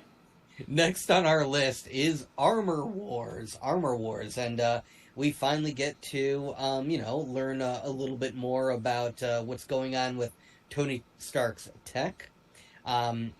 If it's anything like, the comics that it's supposed to be based on, then we're going to see a little bit of government involvement. We might see Justin Hammer getting in the way. But, this should be, I think, a relatively fun show. Probably around in the same vein as, I'd say, maybe like Falcon and the Winter Soldier, something sort of like that. We'll be seeing, probably a couple of familiar faces showing up. I don't recall. Do we know if Ironheart is going to be in this or not? We don't know. We don't know. All right. And this has been Sure. changed from a series to a movie. This is a movie now. Shoot, And I don't that's think right. it's coming out in 2023 anymore. Okay. Damn it! So we can't talk about it. All We right. can talk. We can do whatever we want. This is our channel, man. That is my fault. Again, faulty list. I apologize. No one's gonna hold you accountable. All right. Well, Just like then, the government. why don't we talk about Ironheart? Let's do All it. right. That's still supposed to be a series, right? It is, yes. Okay. Yep. Starring Baymax. Yeah, I wasn't too impressed with the armor that she displayed in Wakanda Forever, and also I understand why they put her in there. I just didn't think that she needed to be, because I thought it did her character dirty. I do like Ironheart, and I can't wait to finally see her given the spotlight, the actual spotlight, get to see her build her armor and then actually get to keep it. Maybe not fight in another country's war. That might be nice. So I'm looking forward to seeing that series and that story and actually get a little bit more on her without her being just kind of shoved into somebody else's story. And, I thought that Riri Williams, the actor who played Riri Williams, I thought she did a phenomenal job. I am looking forward to seeing more of her, and I can't wait to see how the series goes. I don't know that I'm looking forward to it as much as like Mandalorian and Ahsoka, but I am looking forward to it, and so I would be willing to put this in A tier. Wow. So what we do know about this, I forget the actor's name, but he is playing the Hood. For those of you who are unfamiliar with the Hood, he is basically a supernaturally magic-powered gangster. And he fought the Avengers. He pretty much fought everybody, in the comics. And so this show is, shaping up to be magic versus technology. So, on that hand, it sounds excellent. And we've also heard, once again rumored, that Sacha Baron Cohen is playing Mephisto, who we have all, when no one else was telling you that Mephisto was showing up, we said he would. 100% true all the time. And, it seems like, her appearance in Black Panther Wakanda Forever is almost going to be nothing like what we're going to get out of the show. And I don't think that's a bad thing. And so I'm with Doug. I'm looking forward to this. I love the character in the comics. I hope we get to see her shine against the hood and everything that's going on. And so I'm going to give it an A. It's funny that you mentioned like technology versus magic. It reminds me, you got the button ready, Keith? I got it. Rick and Morty. The episode where Morty gets a dragon. Yes, I knew you were going to talk about that one. By the way, he's like, I was actually playing the Smallville theme at first because I thought that's where you were going with it. Oh, sorry. No, when Rick is in there and he says, I just got to reference this for a second. When he says, no, I don't have magic. I have real power. I have technology. And then it doesn't work for him. He goes, oh, we might be screwed here. So, I thought her, looking back on it, I mean, they could have just used her name in Wakanda Forever, said that she was the one who invented it, and then had nothing else, and it would have been the same movie. Her role was so inconsequential. But I agree. I can't say I'm terribly interested in finding out her backstory. It's just another superhero to me. I've never had really any interest in it. So, but I'm not going to discount it and give it like an F or anything. I am intrigued, I guess is the word. So you could probably leave it where it is. I'm going to give it a B, and 2 A's and a B will put it right where it's at. And I think where it's at on the A list is pretty accurate right now. I think so too. I honestly think if the armor would have looked better in Wakanda Forever, we would have all been much more excited about this. But like Dave said, it looks like Baymax a little bit. It wasn't the greatest choice for her armor. No. Might as well just put a smiley face on it.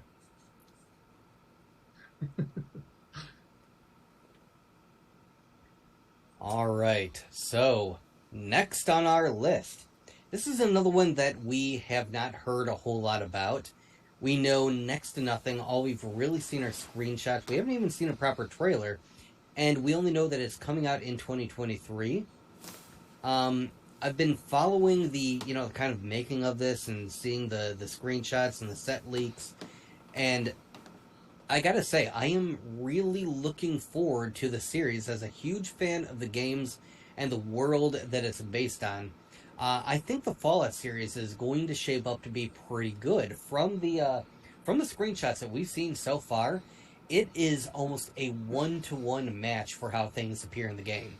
It is crazy the amount of detail that they've been putting in everything. Stuff that probably the average person would never even notice, and it'll be like, blink and you'll miss it kind of thing. But they have gone so far as to, place products from the game, like the Sugar Bomb cereal boxes, and the type of laundry detergent that appears in the game. Like, they've got little things like that to add to the set dressing. They've got the actual text on, like, the sign, the entrance sign of a vault that it's in the far corner, gonna be shaded in dark. They still put it in the shot anyway, and it's like they're putting so much detail in it, and I got to give them so much nerd cred for having done that, for having put so much effort into this show. I can only hope that the actual story is going to be good, because so far from what we've heard, in a complete opposite of The Last of Us, this is not going to be based on any of the existing Fallout games. This is going to be a brand new, unique story that they wrote just for this show. So I'm curious where it's going to go. I can't wait for it to come out. This one is going to be on Prime Video, whereas The Last of Us is going to be on HBO Max. So again, it kind of reminds me of when we were talking about like matching up uh, the uh, the Rings of Power. Sorry, I was getting ready to say Lord of the Rings. The Rings of Power and House of the Dragon. Kind of like how we had these two like sort of fantasy medieval shows going up against each other. Now we've got these two post-apocalyptic shows going up against each other. Um, Honestly, I think I'm looking forward more to Fallout than I am The Last of Us. Even though I know less about it, and I haven't even seen a proper preview of it like I did for The Last of Us, I think I'm still looking forward to it more. And I'd be willing to put this also in B tier, but ahead of The Last of Us. Hey, Keith, during the middle of that, he said something about being a nerd. Did you nerd him? Did you Homer Simpson him? I didn't. I didn't. I was paying attention to the football game a little bit. I didn't even hear him say it. You weren't So- listening to me? I heard most of Find it. him. I heard most Find of it. him. Kill him. Yes. Find me. I lose 50 demerits for tonight's. But I did hear you say how they're really every screenshot we have seen or every picture we've seen from the set looks identical to the games. So they're definitely making sure that this looks like that. And I've played Fallout 3, Fallout 4, Fallout New Vegas. I've loved these Absolutely. games. Absolutely. Mighty Mage got us with an absolutely. And I've absolutely loved these games. I mean, they have been all fantastic. Oh, Jesus. I didn't mean to do that one. But the games have been fantastic. And one of the things I love best about the game is in the game world, basically nuclear war happened in the 50s. So almost all the music in the game is very 50s-esque. And I'll still remember when I was first playing Fallout 3, I had a very small child at the time. She's much older now. But her and her mother would go to bed, and I would stay up late playing Fallout. And I'd put my headphones on, and I'd be listening to Galaxy Radio, and they'd be playing, like, Atom Bomb, baby little Atom Bomb, I want her in my wigwam. And it was just such a difference between what's going on my screen, where I'm walking around with a gun they call the Fat Man that shoots mini nukes out, and you see all of these mutants and all this crazy stuff going on. If they can even get half of that immersion that I had into the games, into the show, it's definitely, without question, in A. And I think they're going to do a pretty good job on this with what we've seen. Once again, my opinion may change once we get some footage or a trailer or anything else. But right now, I'm very excited for this. I'm thinking it's definitely A for me. Okay. Yeah. I didn't. You said there was another series. I never watched that. I didn't play the game either. No, Well, there's you not guys- another series. It's just all based on the games. I Okay. said I was comparing it to The Last of Us as two different post-apocalyptic series. Okay. And I don't know that. I honestly don't know that much about it. I'm gonna trust you guys. And did you both give it a B? He gave it an A, I gave it a B. Now you're gonna make me choose between you guys. Go with what your heart is telling you, Dave. I'd say I can't rate it an A if I don't know that much about it. So I'm gonna have to say B. Okay, I think that puts it kind of at the top of the B tier then. I agree. All right. And Keith, I do have to actually you real quick, so if you don't mind, there we go. You're gonna do it. Oh, Reginald, I disagree. Actually, Keith, the bombs didn't drop in the 50s, okay? Yes, a lot of the technology is based on 50s technology, but the bombs actually dropped in 2030. It's just technology stopped producing in the 50s, and so music did too. And so the world is very retro-futuristic. We've Well, missed 80 years thank you of for letting me know, sir. music. Too bad. That's a lot of good music. If I don't know if we actually have any Fallout fans that watch this, but I guarantee they would get in the comments. Yeah, they probably would. All right. So next on our list, this is another one that I guarantee you guys did not know is happening or is going to be coming up, because even I didn't know. Even I didn't know that this was going to be a thing. But it almost seems like in response to the bunch of like D&D related media that's going to be coming out with the movie, with that Vox Machina series, Netflix decided they were going to have a response to that. And they have made, and I cannot believe I have to say this out loud in real words, they have made a Magic the Gathering series that will be premiering this year. You're right. I had no idea. I didn't think you did. I did know this was coming out Whoa. because I did play the card game back in the day. I even played the Xbox 360 game. I was aware of the card game. A lot of the kids on my school bus when we were riding to school played that, but I usually hung out in the back of the bus with the dumb kids, and I played Pogs because throwing hard things at softer things was a lot simpler and easier than trying to figure out, and put together a deck of cards when I didn't have any money. So I wasn't really big into Magic the Gathering. I'm aware of it. I have watched a couple of people play some rounds just because a bunch of my friends play it. Seems like a fun enough game. It's just not anything that I ever got into. But this is supposed to be a fully animated series that is going to be on Netflix. And it is supposed to... They're creating a story around all of the different monsters and creatures and things. It's supposed to be very D&D-esque, like a whole fantasy world. And the story sounds fine. To me... because I watch a lot of fantasy anime, it kind of sounds similar to that.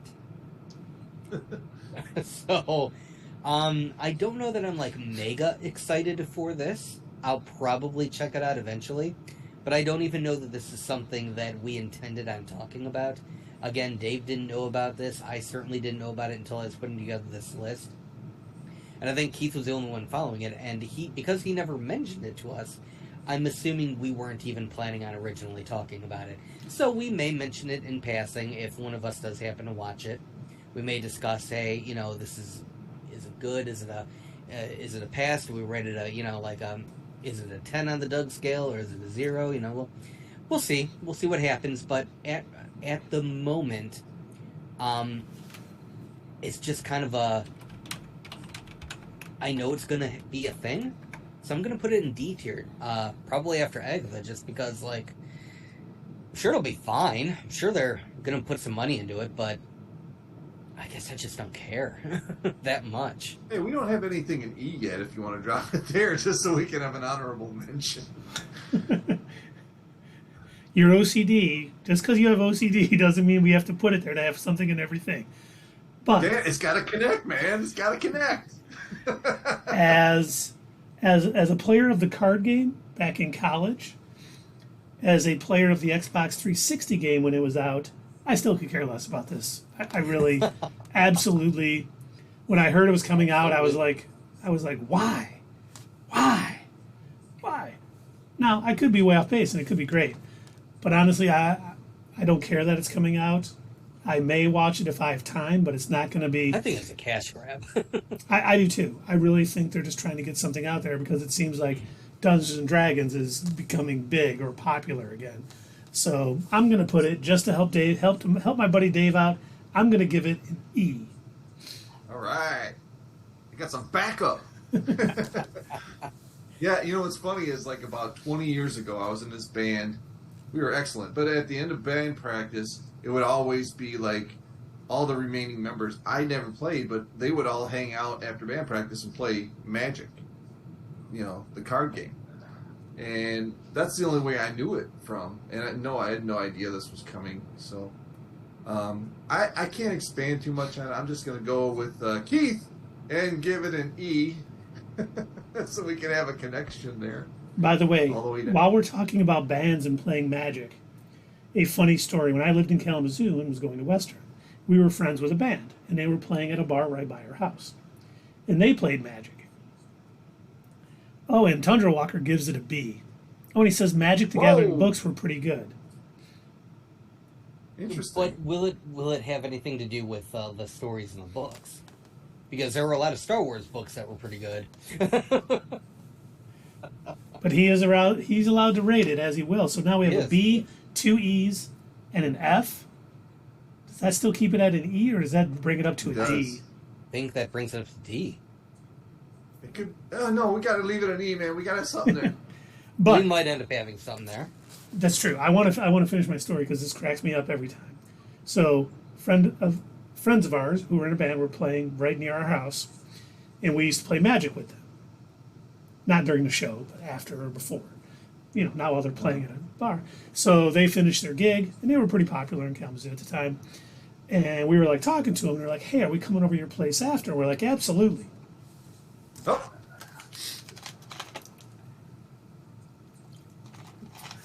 And these young ladies who were enjoying the show heard us talking about it. And so they were putting their gear away and getting ready to come over. And we were walking out, and they were like, "Are you having them over to your house?" We're like, "Yeah." They're like, "Can we come over?" We're like, "Yeah, absolutely." I didn't mean to say that Keith. again. yep, you did it again. Sorry. Silly bastard. That's why it's a drinking game, though. Yes. We didn't even think about telling them that. It was because we were going to play Magic. So they must have went home, maybe changed, I don't know, did something, waited for us to all be there. And they show up. I had totally forgot that we had told them they could come over. They knock at the door, they come in, and we're all playing Magic. And they're like, "Wait, you guys are playing a card game?" We're like, "Yeah, it's You guys are Magic. nerds. Do you guys play or anything?" They're like, "No, we thought you guys were having a party." We're like, "We have a keg fridge. Help yourself." And they were like, "We think we're gonna leave." We're like, "Okay, see ya." And Okay, the I'm guys gonna. in the band were there, Yeah, and that's hilarious. So they came to see the guys from the band, and they're all just nerded out. Nerd.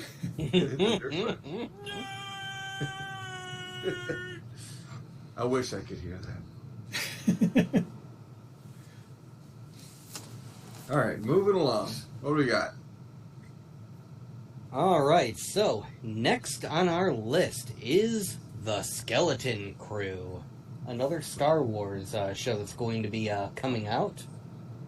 This is supposed to be set in the same general timeline as The Mandalorian. Okay. But, unfortunately, I don't know a whole lot about it. It sounds like it is supposed to be, from what I could gather, it sounds like it's supposed to be following kind of a small crew on a ship that's just like floating through space. But I don't know really what else it's supposed to be about or what's even happening in it. No, I guess when it comes to Star Wars related media, usually I am really looking forward to it.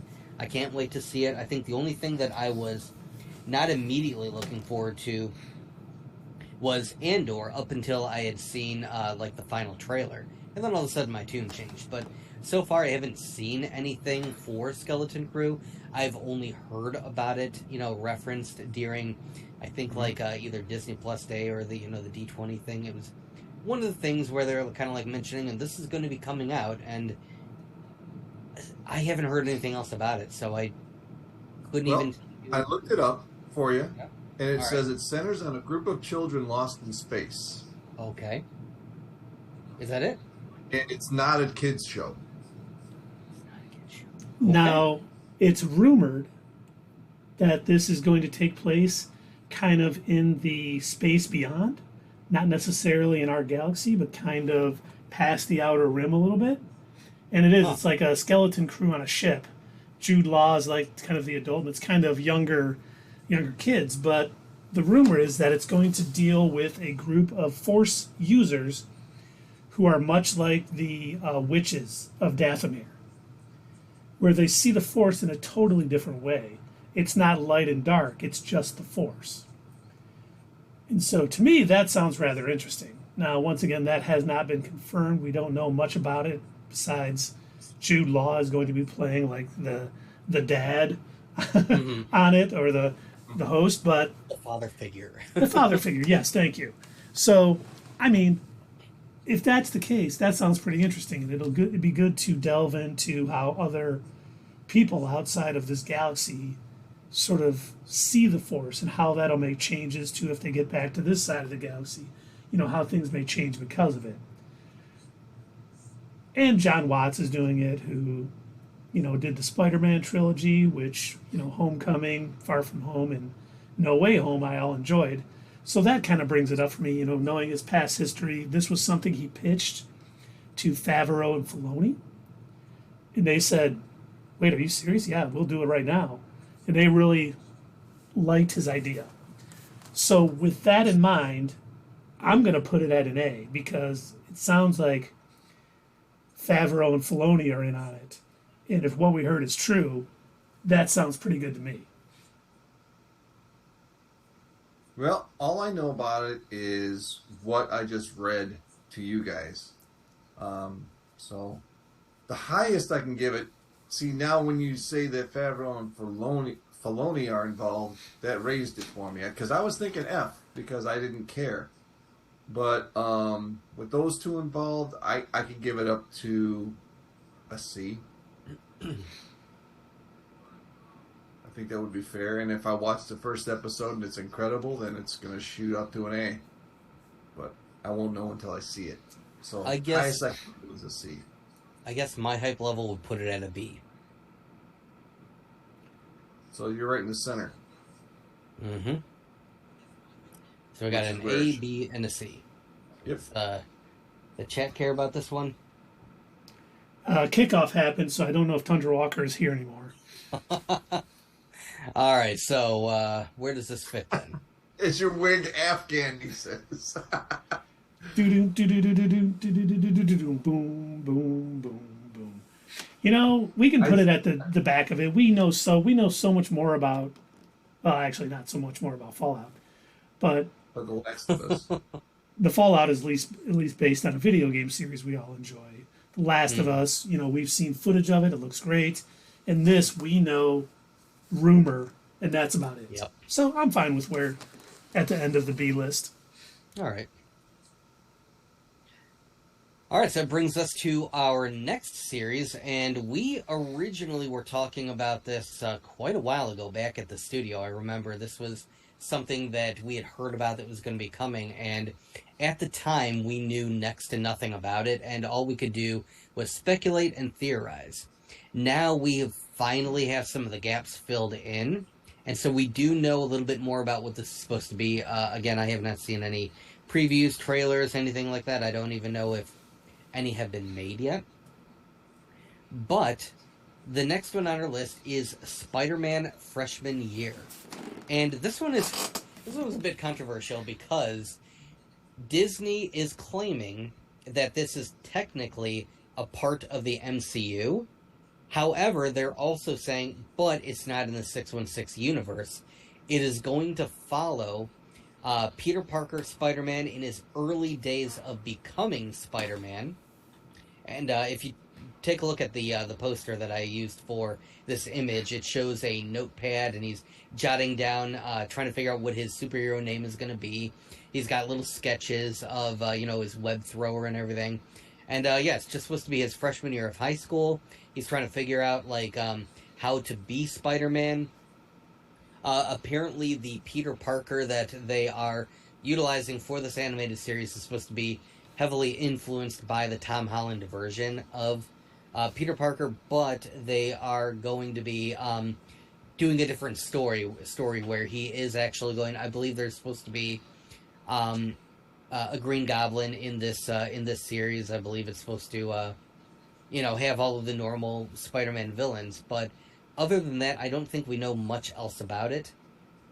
Is Uncle Ben in it? That I don't know. They haven't said. It is possible they may skip that again. I know that they skipped that whole thing with the Ultimate Spider-Man animated series. And they seem content, at least Disney, when doing Spider-Man stuff. They seem content with, look, everybody knows that story. We don't need to do a Batman and, show the death scene a million times. Yeah. But that would benefit the show. But here's the thing, and you all may disagree with me. I am going to put this in E tier, only because I know Disney's record with animated Spider-Man, and I have not been impressed. I have not enjoyed an animated Spider-Man since Spectacular Spider-Man, which was not Disney. Pretty much anything that they have done, it it is kind of lowbrow humor. It's definitely targeted at a younger audience, so I guess part of it is I'm not the target audience for this stuff.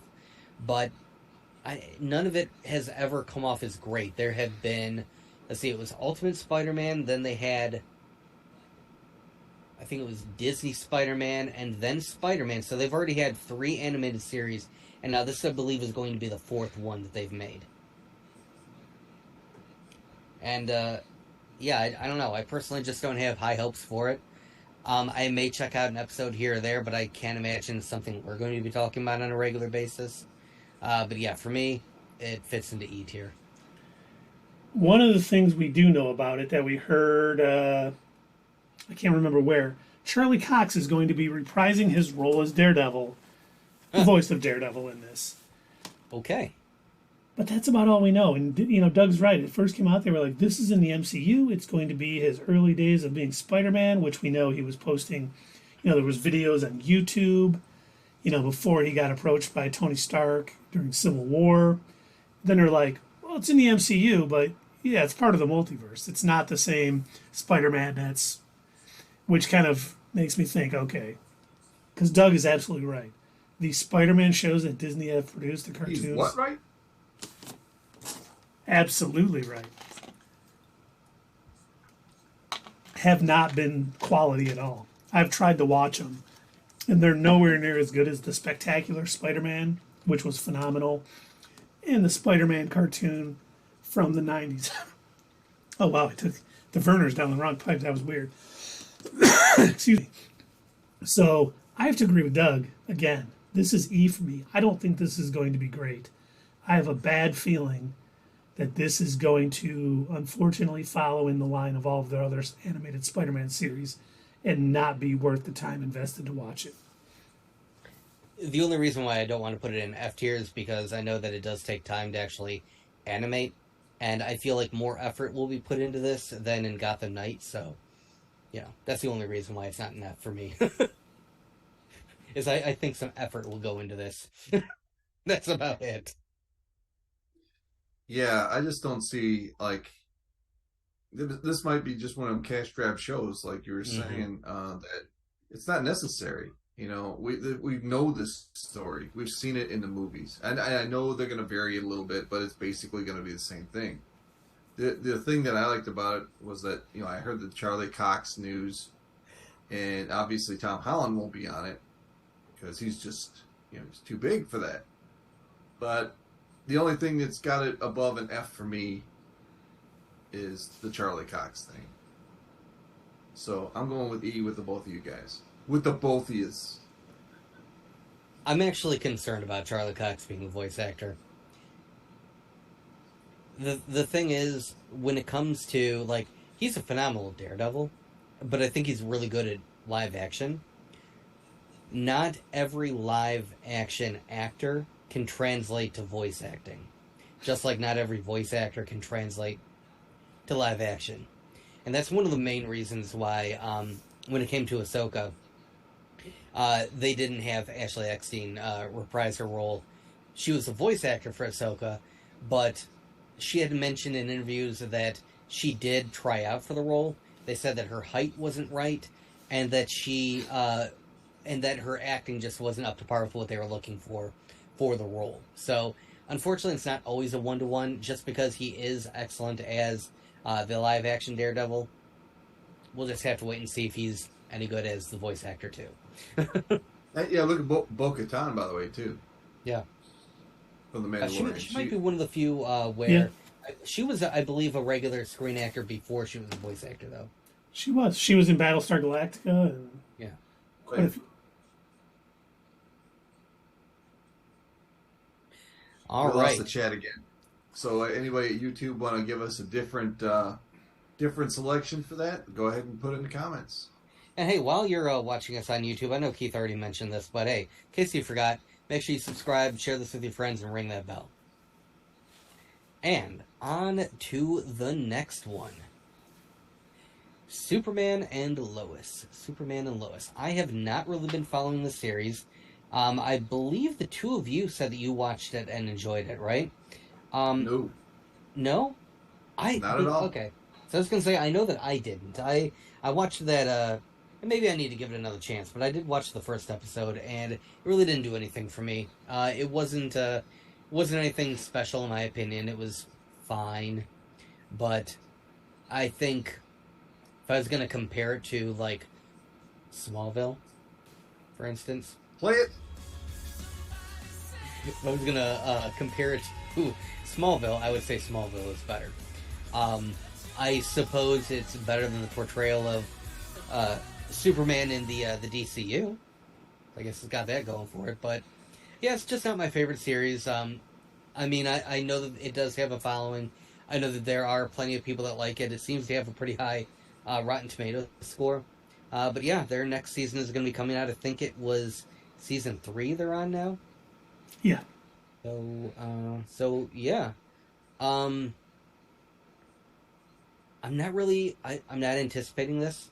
Again, I haven't watched anything but I guess the first episode. So personally, I'm not anticipating this at all. But it falls within the realm of our nerdy stuff, so I had to put it on the list. But for me personally, it would be an F tier, probably above The Flash, just because it sounds like it's done better. Like they try harder than The Flash, but again, I'm not in a rush to watch it. The things that Superman and Lois have above all of the other CW shows, he doesn't have a crew.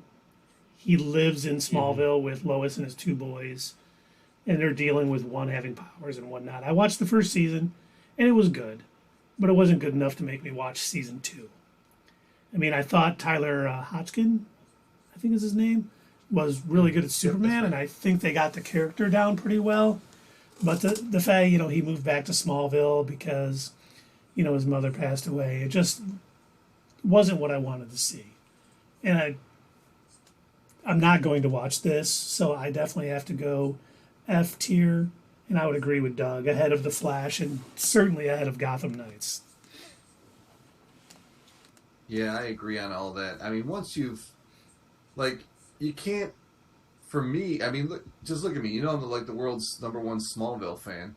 I can't go from Smallville and then watch another show set in Smallville with Superman and Lois. You know what I mean? It's just so I haven't watched the show. I can't say if it's any good or not, but to me, I guarantee if I watched it, I would not like it. So I have an expectation or anticipated for this show. So we're all in agreement here. All right. Okay, so we only have 2 items left. Because again, my Rotten Tomatoes list mentioned Walking Dead season 11, but I haven't been following it. I didn't realize that the final season of that started and ended last year. That's one of our shows. Oh, we don't even have to. Me and Keith, when we first started doing this, we were talking like he was going to do Game of Thrones and I was going to do Walking Dead, and then we never did. So Walking Dead started out pretty good. It was a decent series, and again, it was a good post-apocalyptic series. But they kind of lost me somewhere along the middle, and I haven't watched it really since. And again, I wasn't following it. I didn't realize that the final season had already come and gone. So yeah, I did put it on here only because I didn't know. But now that I know that it already aired, we can forget about that one. That leaves us with 2 items. And one of them is still up in the air on whether it's even going to show or not, because Amazon has been really, really quiet about this.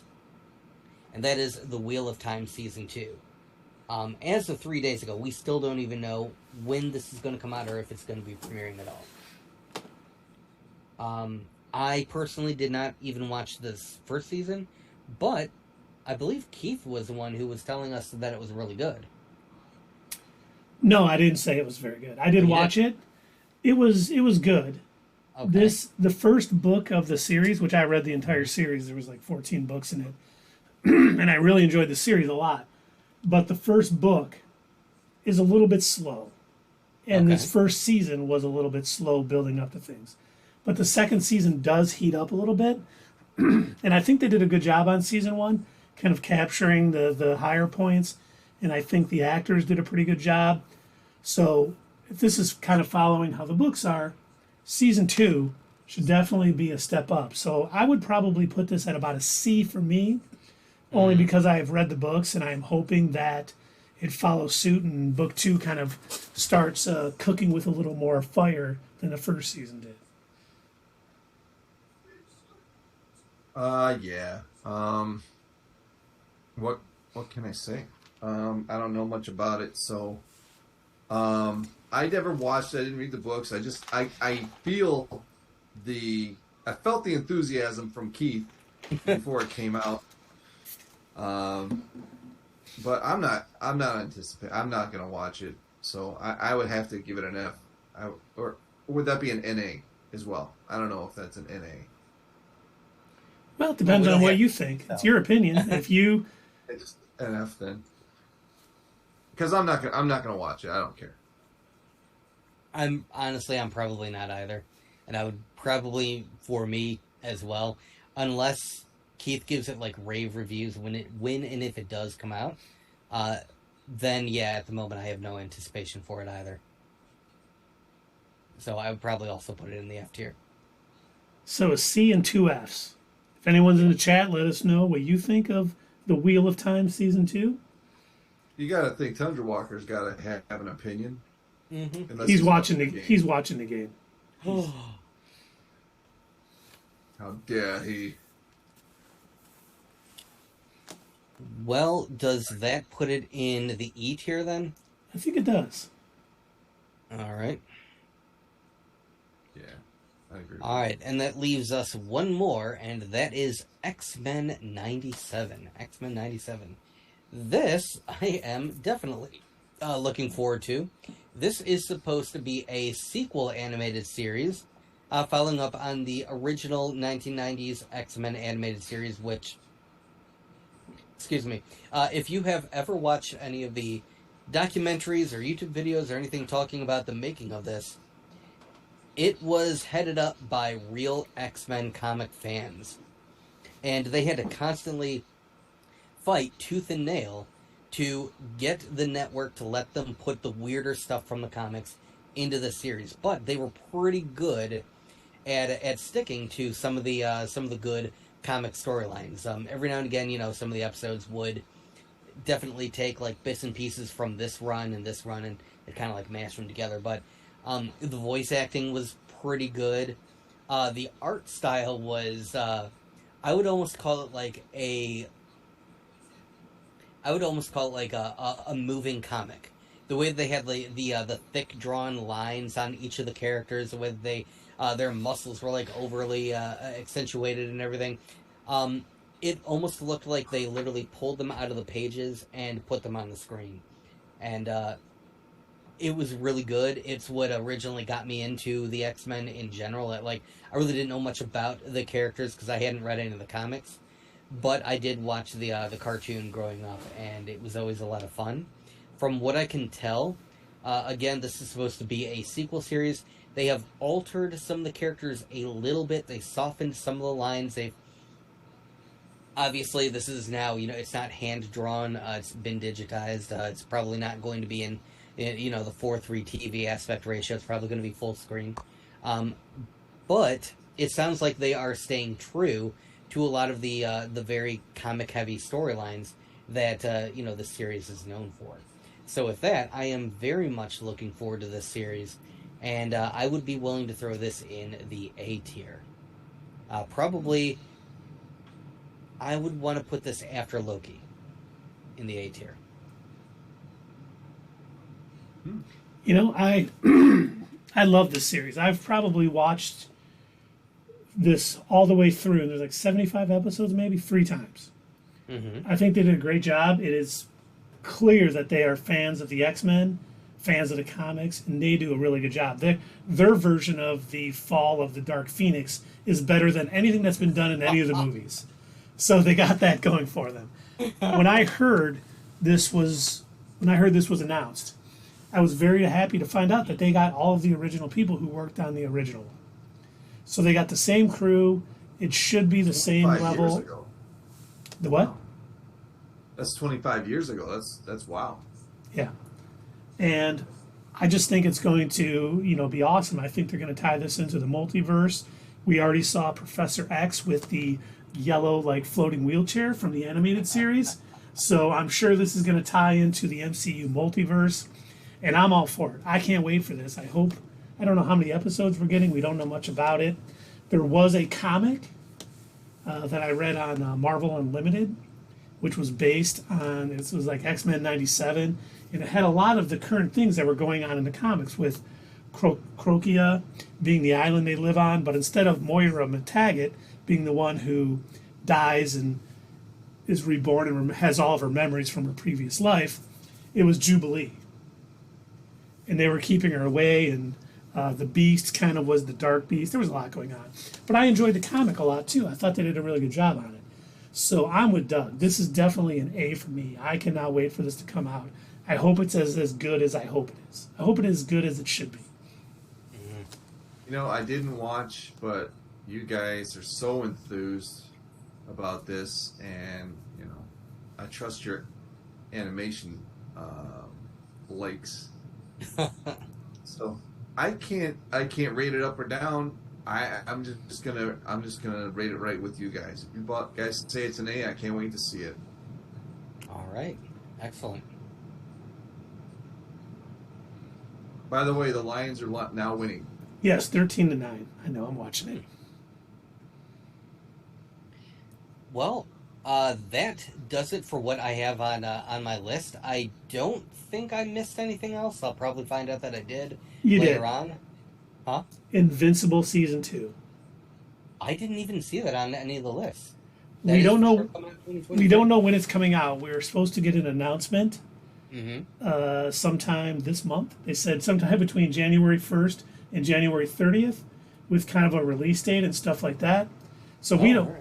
We're assuming it's going to be 2023, but I think it's probably best we leave it off this list for now, because even though it should be, it could be 2024. Who knows?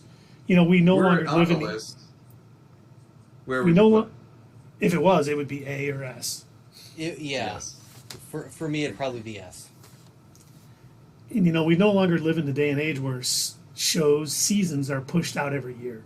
Mm-hmm. We know Andor season 2 is not coming out until 2024.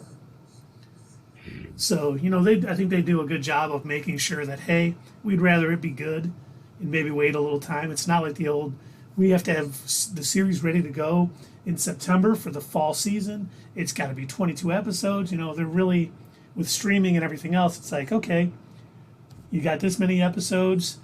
When's it going to be done? You don't rush it. We'd rather quality over, speed. So this may not come out to 2024, but I hope we hear the announcement soon and that it is 2023.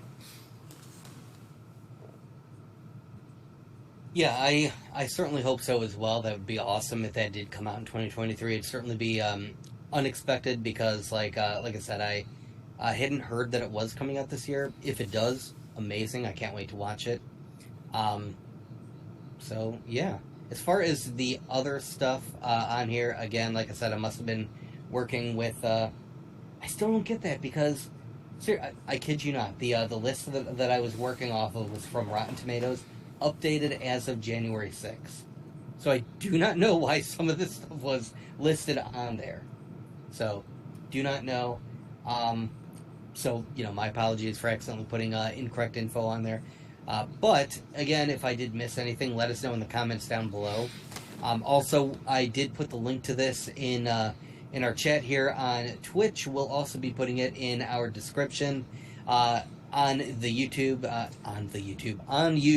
underneath the video. Probably so in the pinned comment also. Probably in the pinned comments. We'll put it somewhere on YouTube. But yeah, we want you guys to go ahead and take a look at this, fill out the list. We want to see your tier list as well. Follow us on social media.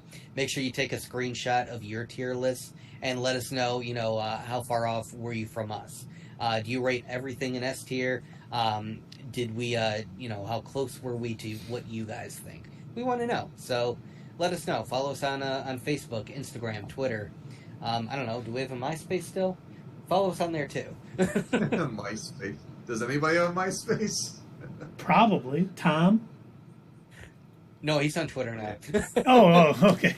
And don't forget to hit us up at Twitter, leave a comment down below, and we will see you next time on Not Your Status Quo.